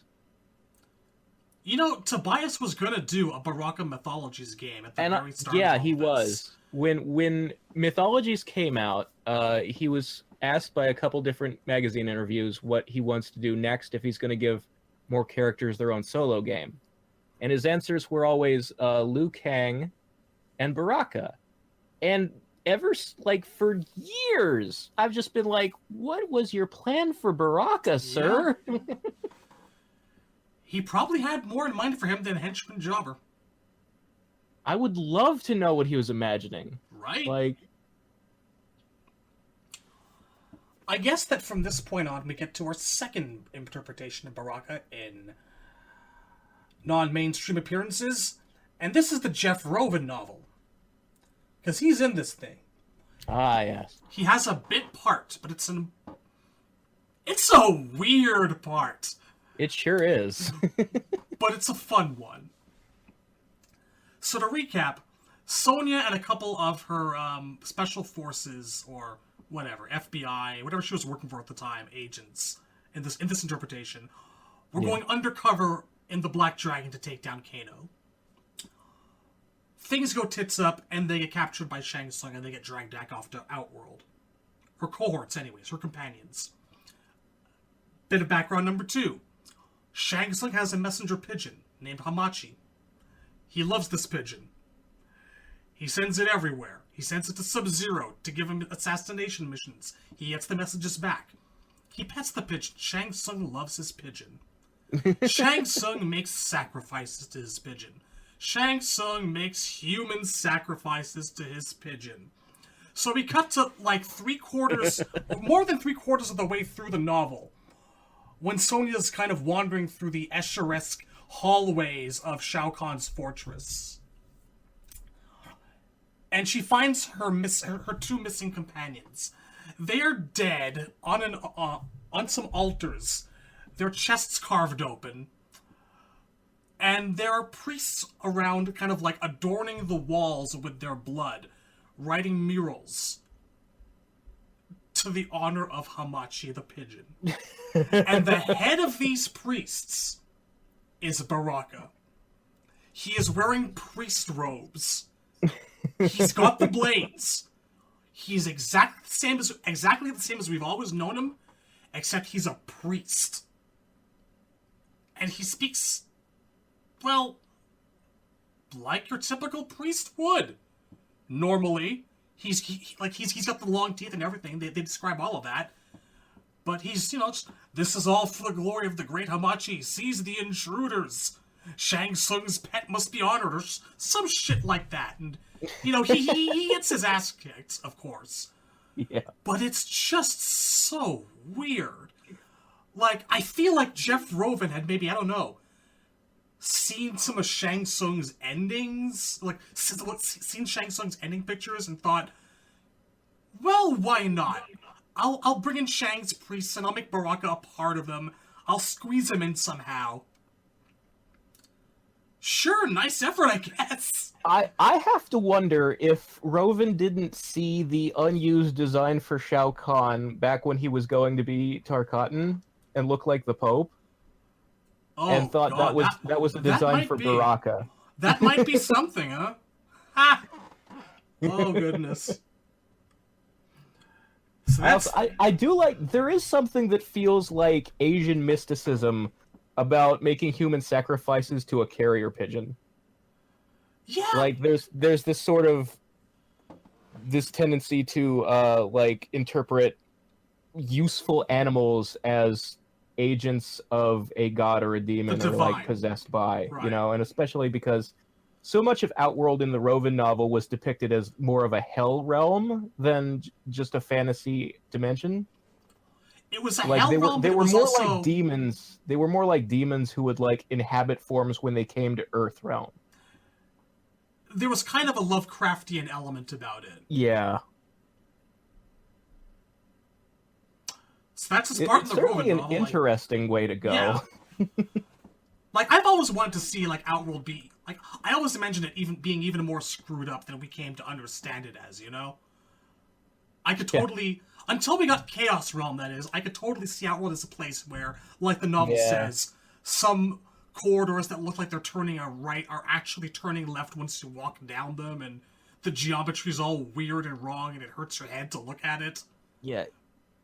I always got the feeling that when Kevin Tankerowen made the original Rebirth trailer, which is basically just kind of a real world crime drama / horror take on MK, and then after it came out he kept swearing, no, really, there would be magic in my version of MK, this is just because I didn't have the budget. I suspected that if he had made more the Rebirth take, he was going for demon possession is what Outworld is. I wouldn't have objected as long as we got some semblance of faithfulness to the source material. Yeah, I mean, it's not the MK I want. I feel like there's a really interesting original movie he could make. Like if he changed the names and stopped calling it Mortal Kombat, that would be a really cool new IP. Because it's definitely more than different enough for him to just take it and do his own thing. And I mean, Kevin Tankerowen now is mostly just directing episodes of, like, The Flash and Supergirl and Agents of S.H.I.E.L.D., so, you know, if he had his own property and was making movies with it, he'd probably be more successful. Well. He could have been, like, the next M. Night Shyamalan without all of Shyamalan's, like, pretentious problems. The guy had ideas, I'll give him that. Yeah. Is it Annihilation time?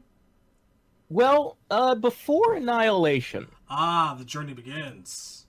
Well, so I want to start with the first movie, because although Baraka's not in it, it is worth noting that in the original script, and I think maybe one version of I think there's been more than one novelization of the movie.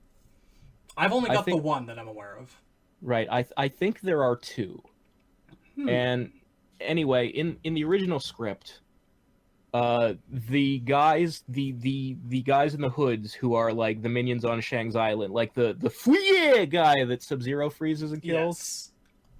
Those guys in the script are called Barakas, plural. Like, instead of being a character's name, that's the name of the mutant nomad race, because Tarkatan, again, hadn't been invented yet. Goomba.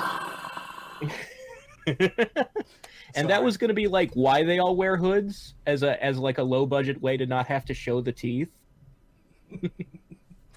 Dodged a bullet. I always did kind Yeah. of think that during that one scene where the guy's like stretching and cracking all of his bones, when he when he yells a little bit, it looks like his mouth's kind of long. A little bit. Or maybe that's just me. But yeah, there's definitely, like... There is room in my imagination that if those guys were Tarkatans, I'm okay with that. Because they are all supposed to be Outworlders, and in that version, all the Outworlders except Goro just look human, so... Well, one of them could, like, make a jaguar roaring noise. Oh yeah, that Like, guy. that was his superpower. The guy, the Hakim the Machine Alston, who fought Liu Kang with the staff. His superpower was that he could roar like a lion. Provides temporary knockback if not blocked. I guess. But other than that, they all seem to be human, which is... I mean, Scorpion's Revenge is going to be depicting it the way I imagined they wanted to do it in the live-action movie, where they actually look like monsters. If they had the money. But yeah, so that was a thing. And then the Journey Begins came out as a promotion for the live-action movie. And The Journey Begins is basically an animated telling from the boat to the beginning of the tournament of, like... It's basically Raiden, Liu Kang, Johnny, and Sonya walking around the island talking about characters' backstories so that, like, small children who are going to go see the movie will know who everybody is. And the backstories it tells are sort of a combination between movie continuity and the actual games, and some made-up stuff of their own. So the reason this is relevant to Baraka is that though he's not named by name, there are hordes of Tarkatans that Liu, Johnny, and Sonya have to fight before the tournament starts.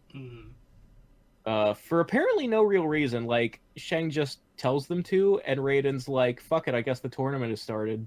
Fight the Tarkatans, that's the tournament. I don't know.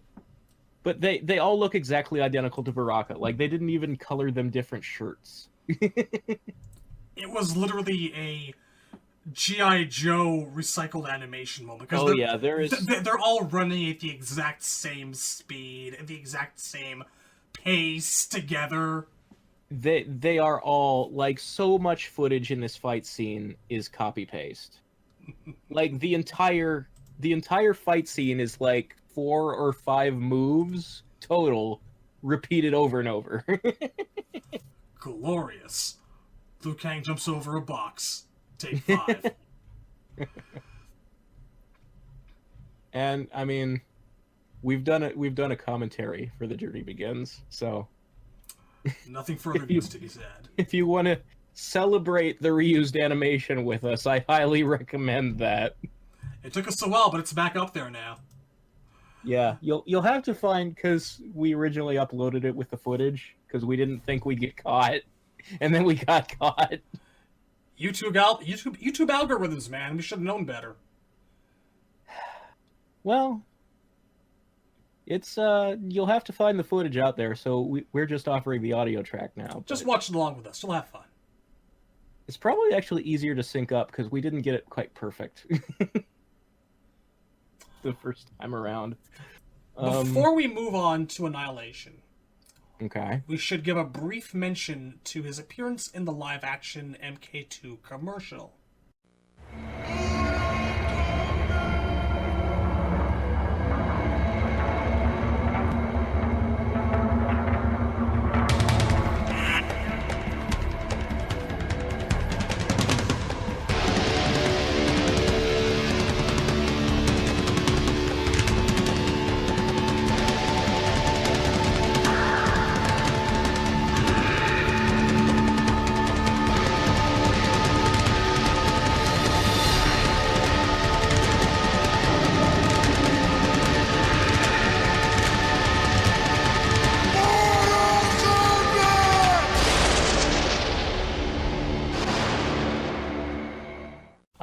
yes.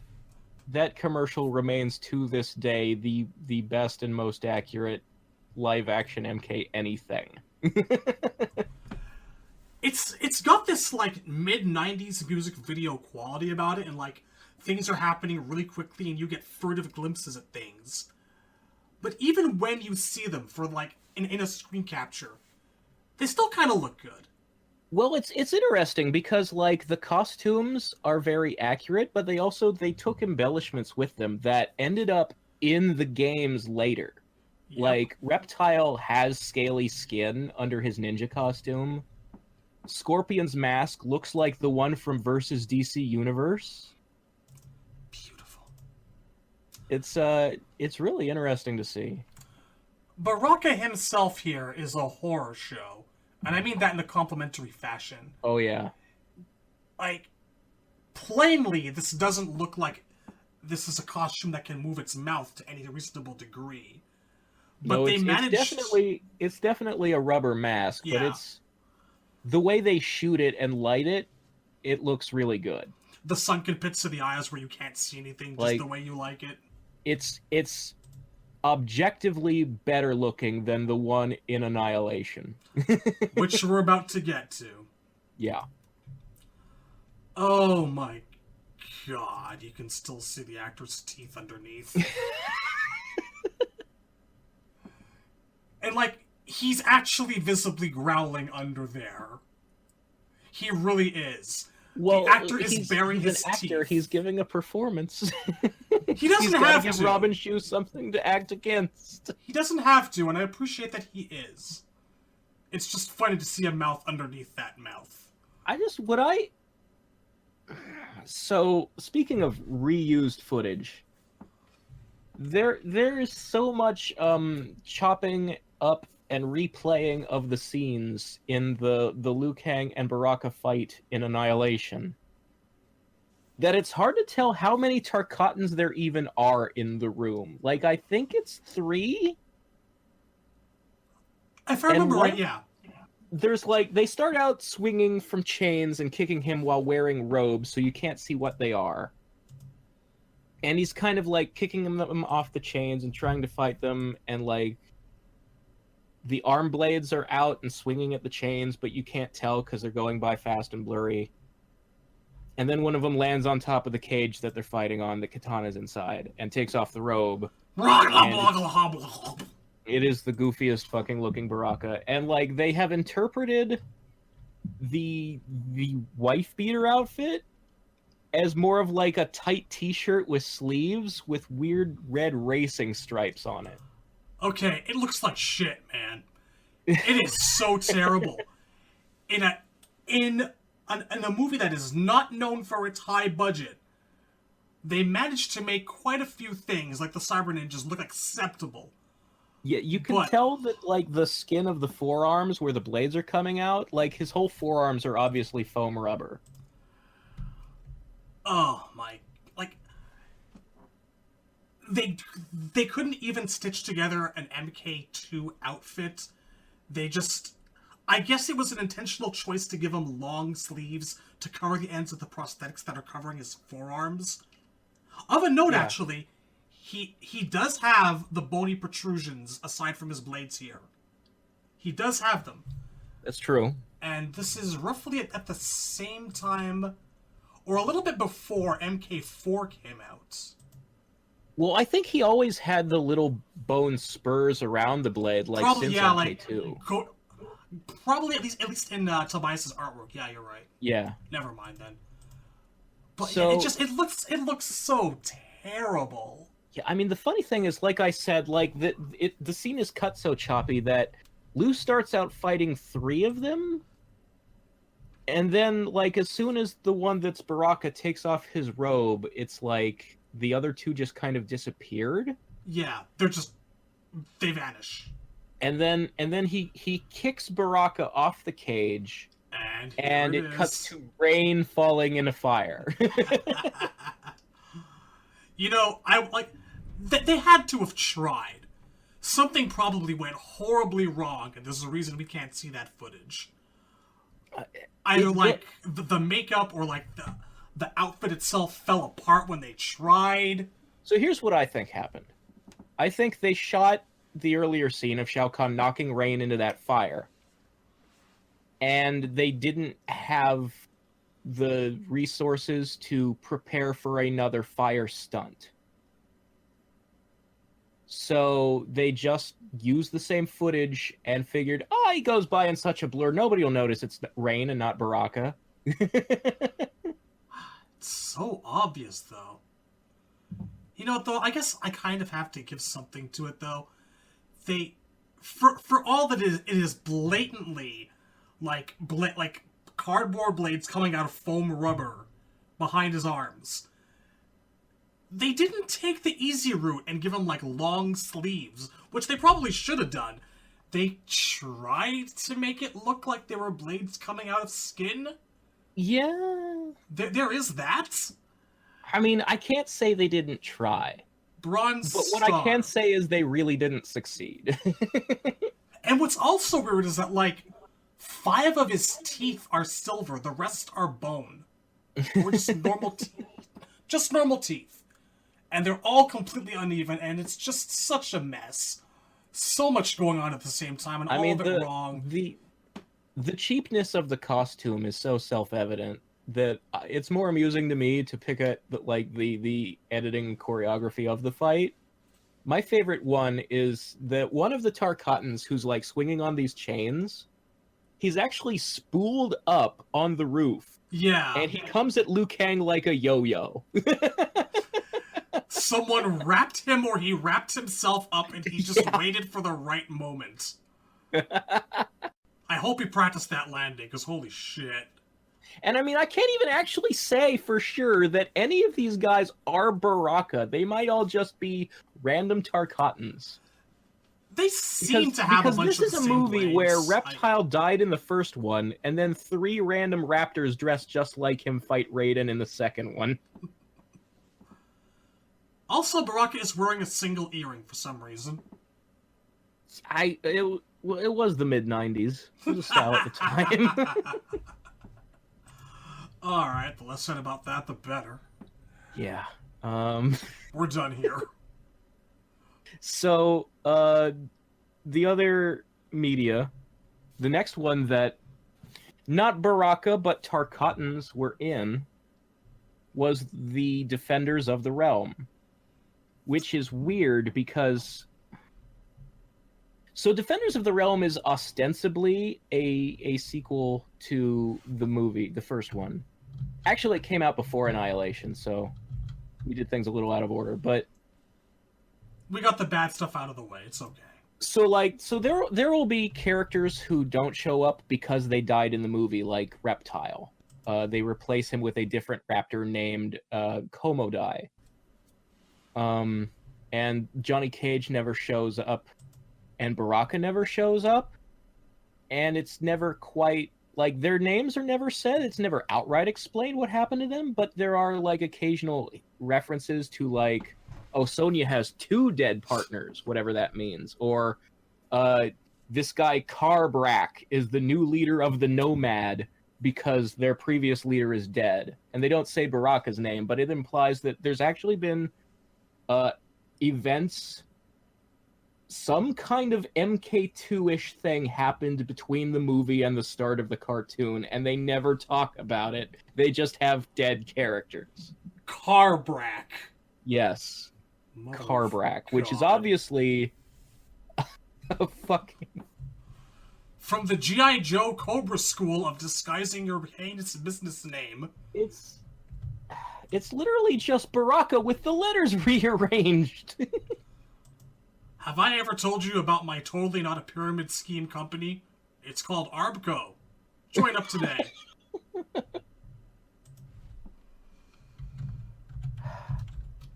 So anyway, they fight some Tarkatans, led by a dude named Carbrak. And again, they all kind of dress just like Baraka. Like, their tank tops aren't V-shaped. They're kind of more square at the neckline.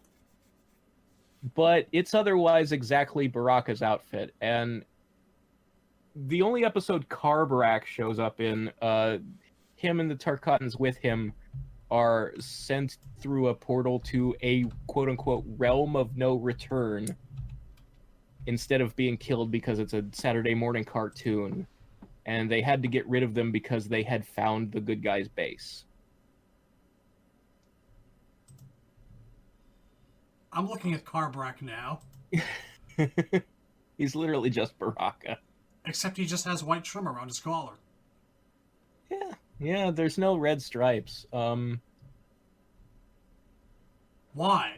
There are other episodes that have randomly the Nomad in them, but none of them get names again. It was just Carbrack. Tell me more about Carbrack. I wish to subscribe to the newsletter. He seems like a fascinating and original individual. So apparently, in the continuity of this cartoon, Baraka died during MK2, or the equivalent of. The actual fuck.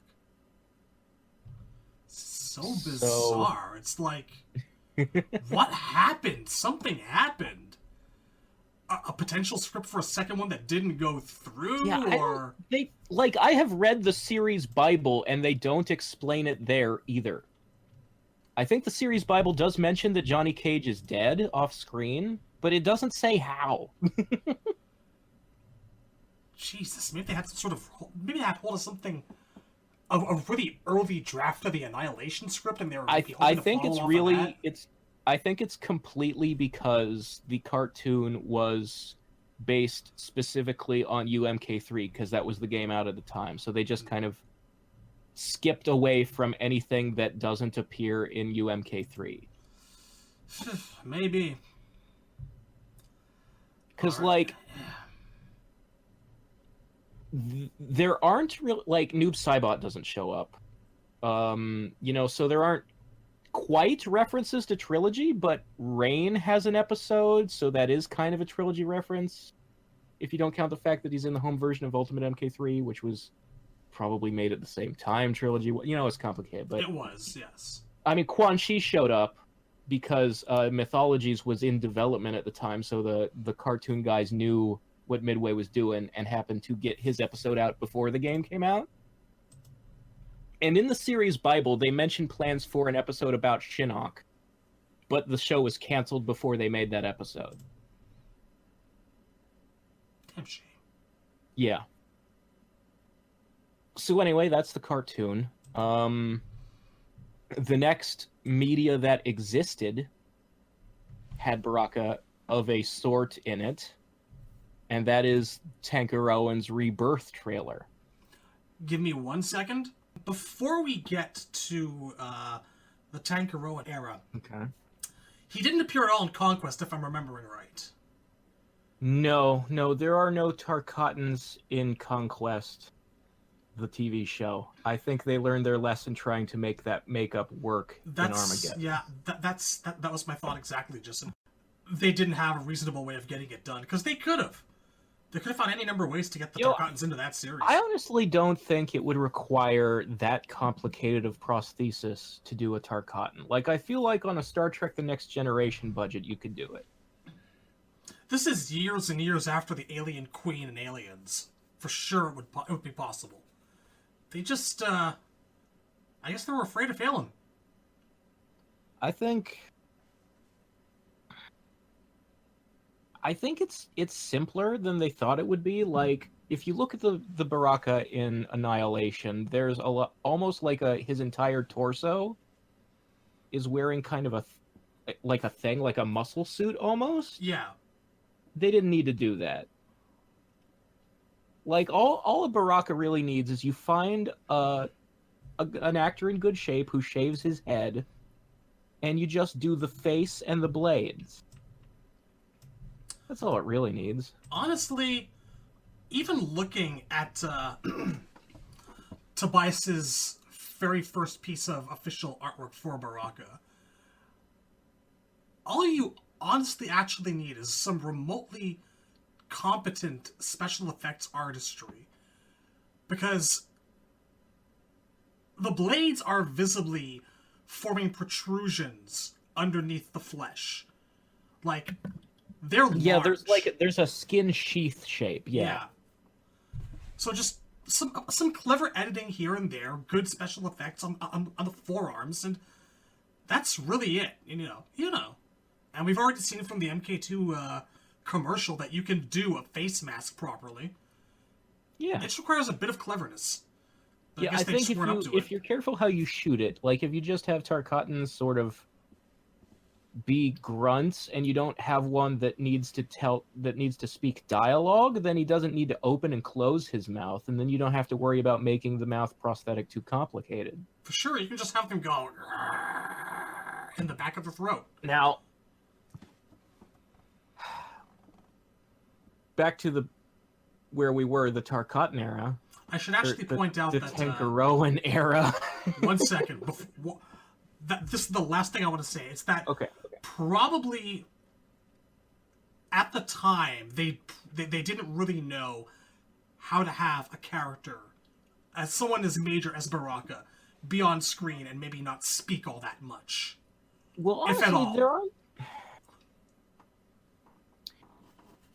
It was probably an obstacle. There are CGI shots of Shokan in brief, like in scene-to-scene transitions that take place in the Cobalt mines where Shang Tsung is imprisoned. Sometimes you'll see CGI Shokan kind of from a distance, like a guy standing on top of a rock with a whip, making the miners work.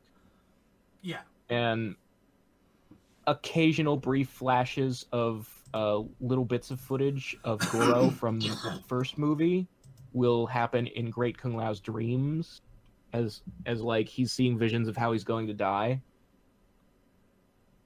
That happened once in a while. So like, there are ways to reference these creatures existing without having to do a whole episode about them. Yeah. And just to play devil's advocate, even in MK11, where he has plenty of screen time and speaking roles, he's still basically just moving his mouth up and down. And I'm fine with that, Yeah, he doesn't have to have lip movement. I think the issue is, what I'm saying is that, like, in terms of doing the prosthetic, the reason you might want them to not talk is because you don't want to see the mouth underneath the fake teeth, right? That's the issue. Possibly. That would require, again, a pretty competent special effects artist and some very careful application.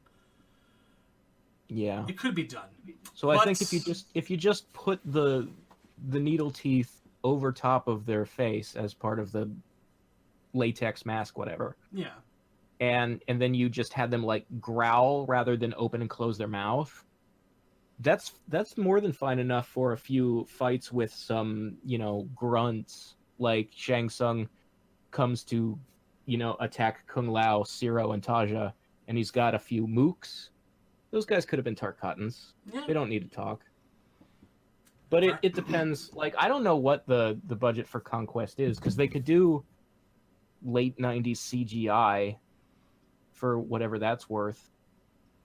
And, like, honestly, Star Trek Next Gen was a lot cheaper show than people think it was. Oh, yeah, totally. Like, the way they did the transporter beaming people up is they blue-screened glitter swirling in a cup of water. I see you, too, watched Reading Rainbow. Yeah. All right. The Tankaroan era.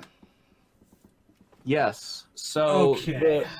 the Rebirth trailer introduces us to a Baraka played by a famous capoeira actor, Lateef Crowder.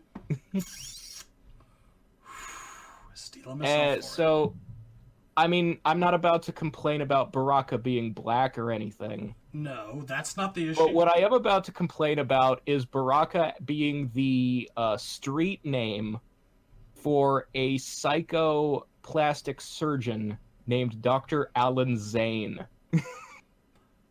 I want you to say 2 words. Dr. Baraka. That name, Alan Zane. Obviously the word insane deliberately placed inside that name, trying to be clever, not as clever as you think you are. Dr. Baraka. Yeah.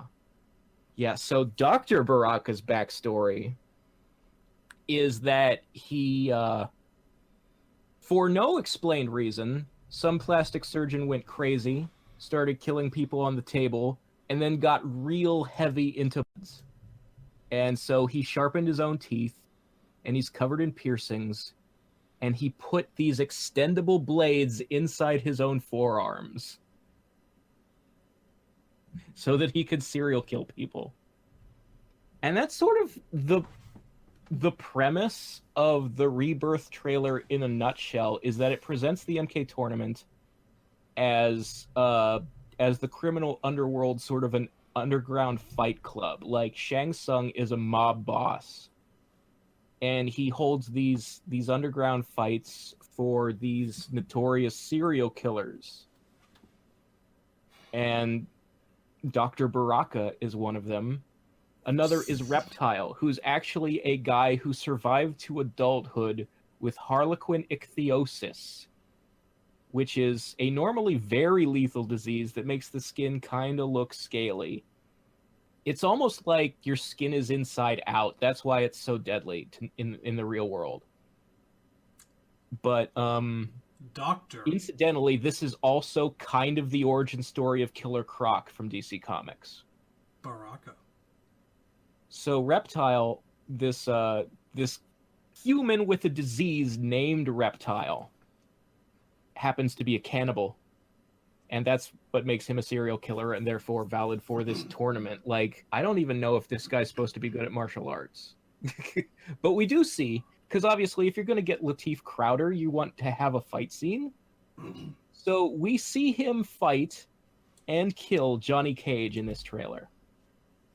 And Johnny is presented as an out-of-work former actor who's now doing undercover work for the police.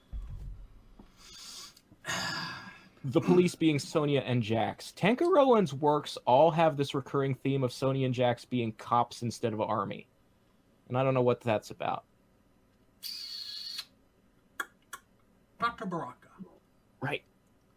So anyway, and this sort of goes to what I was talking about, where I wonder if Tankaroan was planning, if he had made a whole movie in this style, if he was planning to say Outworld is actually a realm full of, like, demon spirits, and they possess human. It's a good theory. That's why this guy with ichthyosis survived to adulthood, because he's actually possessed. And that's why these guys go crazy and become serial killers. Outworlders are manifesting inside them. Like, that's what I always kind of thought he was going for. He never really confirmed it that way. But he did keep saying, no, really, my version does have magic. I just didn't have the budget to show it in this trailer. It's a nice theory, but I just, it seems so grounded in Right. that Hollywood need to portray everything in as realistic a manner as possible. Yeah, no, this is totally, that I don't buy it. I can't. Tankaroan was trying to make the Christopher Nolan version of Mortal Kombat. And fuck And that. nobody really wants that. There were very mixed reactions to this thing when it first showed up, and I remain unequivocally negative. I hate remember everything about this. I remember when it so first much. came out. So first of all, when it first came out, this was like very shortly before the announce of MK9. Nobody knew that there was a new Mortal Kombat coming. Nobody knew if we'd ever see Mortal Kombat again after Midway shut down. All we knew was that Warner Brothers had bought them. We didn't know what they were doing with them and when it would be announced at all. So when the Rebirth trailer dropped, there was a very brief period where we were like, is this MK9 somehow? Like, what is this? And then once it became clear that, no, this is some director's fan fiction that he was going to pitch and uploaded to YouTube accidentally. a lot of people on message boards were actually very positive at first, and I think mostly because they were starved for something, and because that ultra realism, gritty, grimdark vibe was still kind of hot at the time. But the longer time went on, the more those people turned against it. It was very much a fad to think that thing was cool. Was never a part of it, sir. You know that. Yeah, and I mean, you and me and several other people who were posting on places like MK Online at the time didn't like it from the beginning. I'm just saying, like, the majority were like weirdly into it, and then slowly realized they didn't like it as much as they thought they did the longer it went on. God. But it did get him noticed by Warner Brothers. Not enough to give him a movie, but enough to give him $5 and a sandwich to make a web series with. Like, WB obviously didn't really trust him to be a good filmmaker, but they did want to give him, like, the most low-risk trial run they could possibly think of. They didn't even fully fund the thing. They shared the burden of the $5 and a sandwich with the Machinima YouTube channel. So really, they gave him $2.50 and a slice of bologna. I also just want to briefly point out that Dr. Baraka has butt cheeks on his forehead. That's all. Oh yeah, he has these weird bulging, no eyebrows brow. I hate everything about this so much. It looks so weird. It's terrible. It's awful. Feels like the setup for a 90s corn video. And of course, you know, he has Lateef Crowder's hair. Like, he didn't shave his head or put on a bald cap. He looks like Lateef Crowder. Dude, straight with Baraka's blades. He deserved better. You know, I feel like there is room in the MK universe for a Tarkatan who has dark skin and dreadlocks, just not Baraka. You could give him That's the ability a new character, and I'd welcome that new character because I'd like to see more Tarkatans. You could give him the ability to tiger growl at people. Shit, yeah, make him fucking Hakeem the Machine. Exactly. Himself. Make this our Nimbus Terrafo. Bring it on. So we go from one Baraka to the next, kind of. Yeah, so Tankaroan got his $5 and a sandwich. And in his web series, Baraka shows up in the Kitana and Molina flashback episode. Which means that Tankaroan's Baraka is 10,000 years old. Like, fuck it, everybody from Outworld's that old, right? Who cares? There aren't different races with different lifespans. Everybody's 10,000. Maybe Baraka's like a John Smith and it's a different guy. Who knows? Well, But the other it's- thing about this Baraka Is that it's barely recognizable as Baraka, but in a different this is way. blatantly, this is like we were talking about how in MK11 the Tarkatans borrow a lot of cultural ideas from the Lord of the Rings orcs. That's an orc.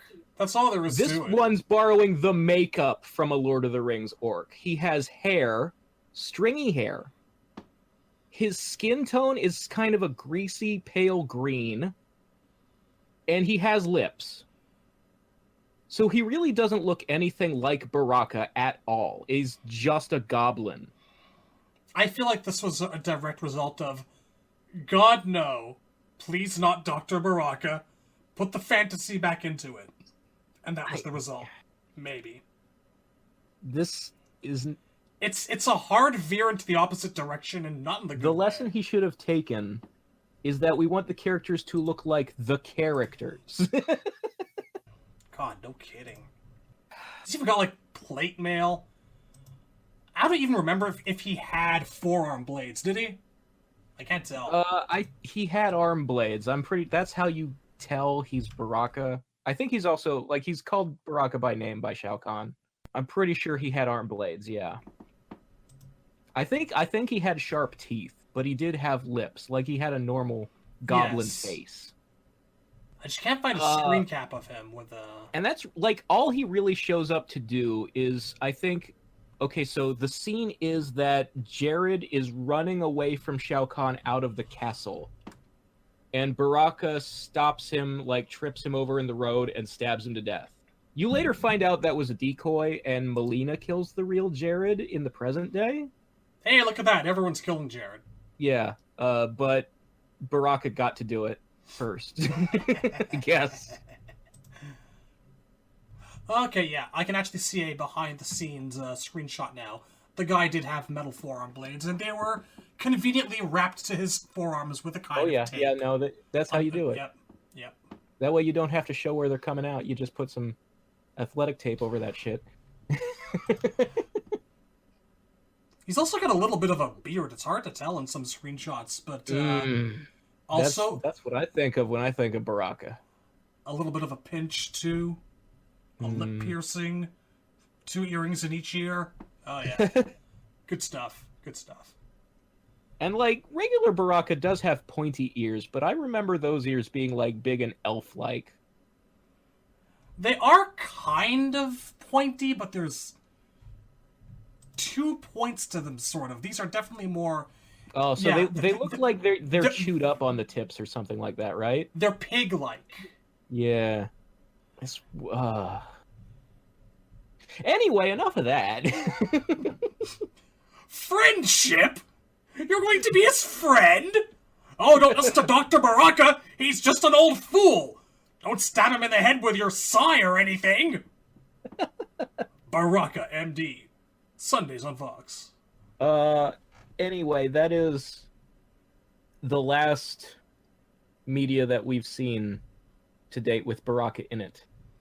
There will be Tarkatans in Scorpion's Revenge. I don't know if any of them will be Baraka. I'm betting they're mostly random ones and that they'll introduce the real Baraka in a sequel like they should. That would be nice. I'm not going to say no to a background cameo, but yeah, we've already seen that there are some variety of it. I don't think Baraka is going to appear in the live action movie they're making. I know that in the last draft of the script that I read, the Cole Turner movie, for those of us who have been keeping up with this garbage, Baraka was named dropped by another rando Tarkatan who does show up. Like, Cole gets into a bar fight in this outworld town where they go to train. It's like a neutral town between the 2 realms or something. Cole gets into a fight with a rando Tarkatan. And before that, that Tarkatan name dropped something about doing something for General Baraka. I can't believe you had the will to read the script. I can't bring myself to do it, man. It's a little of a shit I give now. You know, I take it as a good sign there's not been any news about this thing in quite some time. I really do. I don't necessarily want to watch a bad movie, but I love to read a bad script. All right, that's fair. I'll enjoy the occasional bit of shit cinema for the like giggles, once something becomes a movie, money has been poured into it, and you can really feel that the sensation of we got this instead of something good. But a script is so low stakes that I can just kind of enjoy it for what it is, and laugh at the shit they got wrong in their stupid fan fiction. MK's too close to my heart, man. Like, reading a script like this is like reading a draft of a porno your mom wrote or something. I don't know. I guess I can Just makes me feel understand. filthy and a little bit crawly and creepy. Don't want bad touch. All right, so I guess that's it for Baraka. Yeah, I mean, this is a story that sort of starts low and ends at a high point. Relatively. Like MK11 in terms of the games, yeah. MK11 isn't just the best Baraka, it's in a way the only Baraka. Like, he's not really a character in so many things he appears in. It's probably the definitive appearance. And, you know, for a long time, I was not a Baraka fan. I always thought that he was the striker of MK2 to me. And, you know, he has a loyal fan base. And I kind of got it, because it's usually, like, Baraka fans are usually people who just really like monster movies. Like, they're the kind of guy who watches, you know, Frankenstein and the Wolfman and Dracula, or horror movies like Freddy and Jason. That's where it's from, man. Nosferatu masks. Yeah, they're into the scary monster. I totally dig that. Like it's aesthetic driven. People liked Baraka because he had that look, and it is a cool look. But me as a story guy, I always like, yeah, but he's a nobody though. Like he's just always there to show up. And like Kano, whenever he's left out of a game, it always kind of felt like, I wonder if he won't be in the next one either, like if they're trying to kill him off and move on to new characters. But 11 really made me appreciate him for the first time and actually like see value in him. And now like I consider myself a Baraka fan too. That's nice to hear. Yeah. I mean, like, so I feel pretty good about that. And it's, you know, it's heartwarming. Nice when an NRS game can give me something for once instead of taking away. I've always been of the mind that there's a place in any story for any character, provided you just have the right spot for them to suit their personality. Yeah, like I've always said that I don't hate any character, and I don't think there are any characters in the franchise that are irredeemable. There aren't any that I would throw away. Like, I know a lot of people, their attitude towards, you know, the Dariuses and the Dairus and the Su Haos is to just never bring them back again is the right thing. I don't believe that. I think neither do I. The right thing to do is to make them better. To rehabilitate a bad design is always, to me, what I want to see happen. God, Jarek. Yeah, and there's obvious proof that you can do that in fucking MK9 Striker, MK11 Baraka. Like, it is not even hard. All you have to do is figure out what the core concept of that character is supposed to be. Like, what are they about? What makes them... And you bring them into the story from an angle that appeals to them. Yeah, like this did. For example, Su Hao is sort of... He's like the evil opposite of Jax. You know, Jax is a big buff wrestler. Su Hao is a big buff wrestler. And, you know, if Su Hao had nothing redeemable about him, then why does Kano keep stealing things from him? The guy's got a fan base, and I'm not entirely sure it's completely ironic now. I'm starting to think people really want the guy back. It's not even hard to fix his character design. Like, Smokeman commissioned some fan art of him where the only real difference is he's wearing a trench coat. And it looks great. You don't start your gig off by being a bare-chested guy with, like, a Chinese officer's cap. It just screams male stripper. Yeah, the hat, all you have to do is add clothing to a man's torso, and suddenly he doesn't look silly in a hat. It's because he doesn't have a shirt on that the hat looks silly. That's it. And, closing thoughts on Baraka and the future of live action. I just want to say that I will happily take 2 knives strapped to a lobster over the likes of what Tank Rowan gave us ever in the future. That's all I've got. Look, I will maintain that as long as he's not a doctor from Earth, Lateef Crowder Tarkatan could be a design for a new character, and I would like it. Yeah, that's all I'm saying. Alright, guys. It's that time again. Thank you very much for tuning in. It's been a wonderful pleasure. Absolutely. And gosh, I'd like to try to get these out more often. I think that now we shall have plenty of time in the near future. Alright. Good night, everyone. Get some, suckers.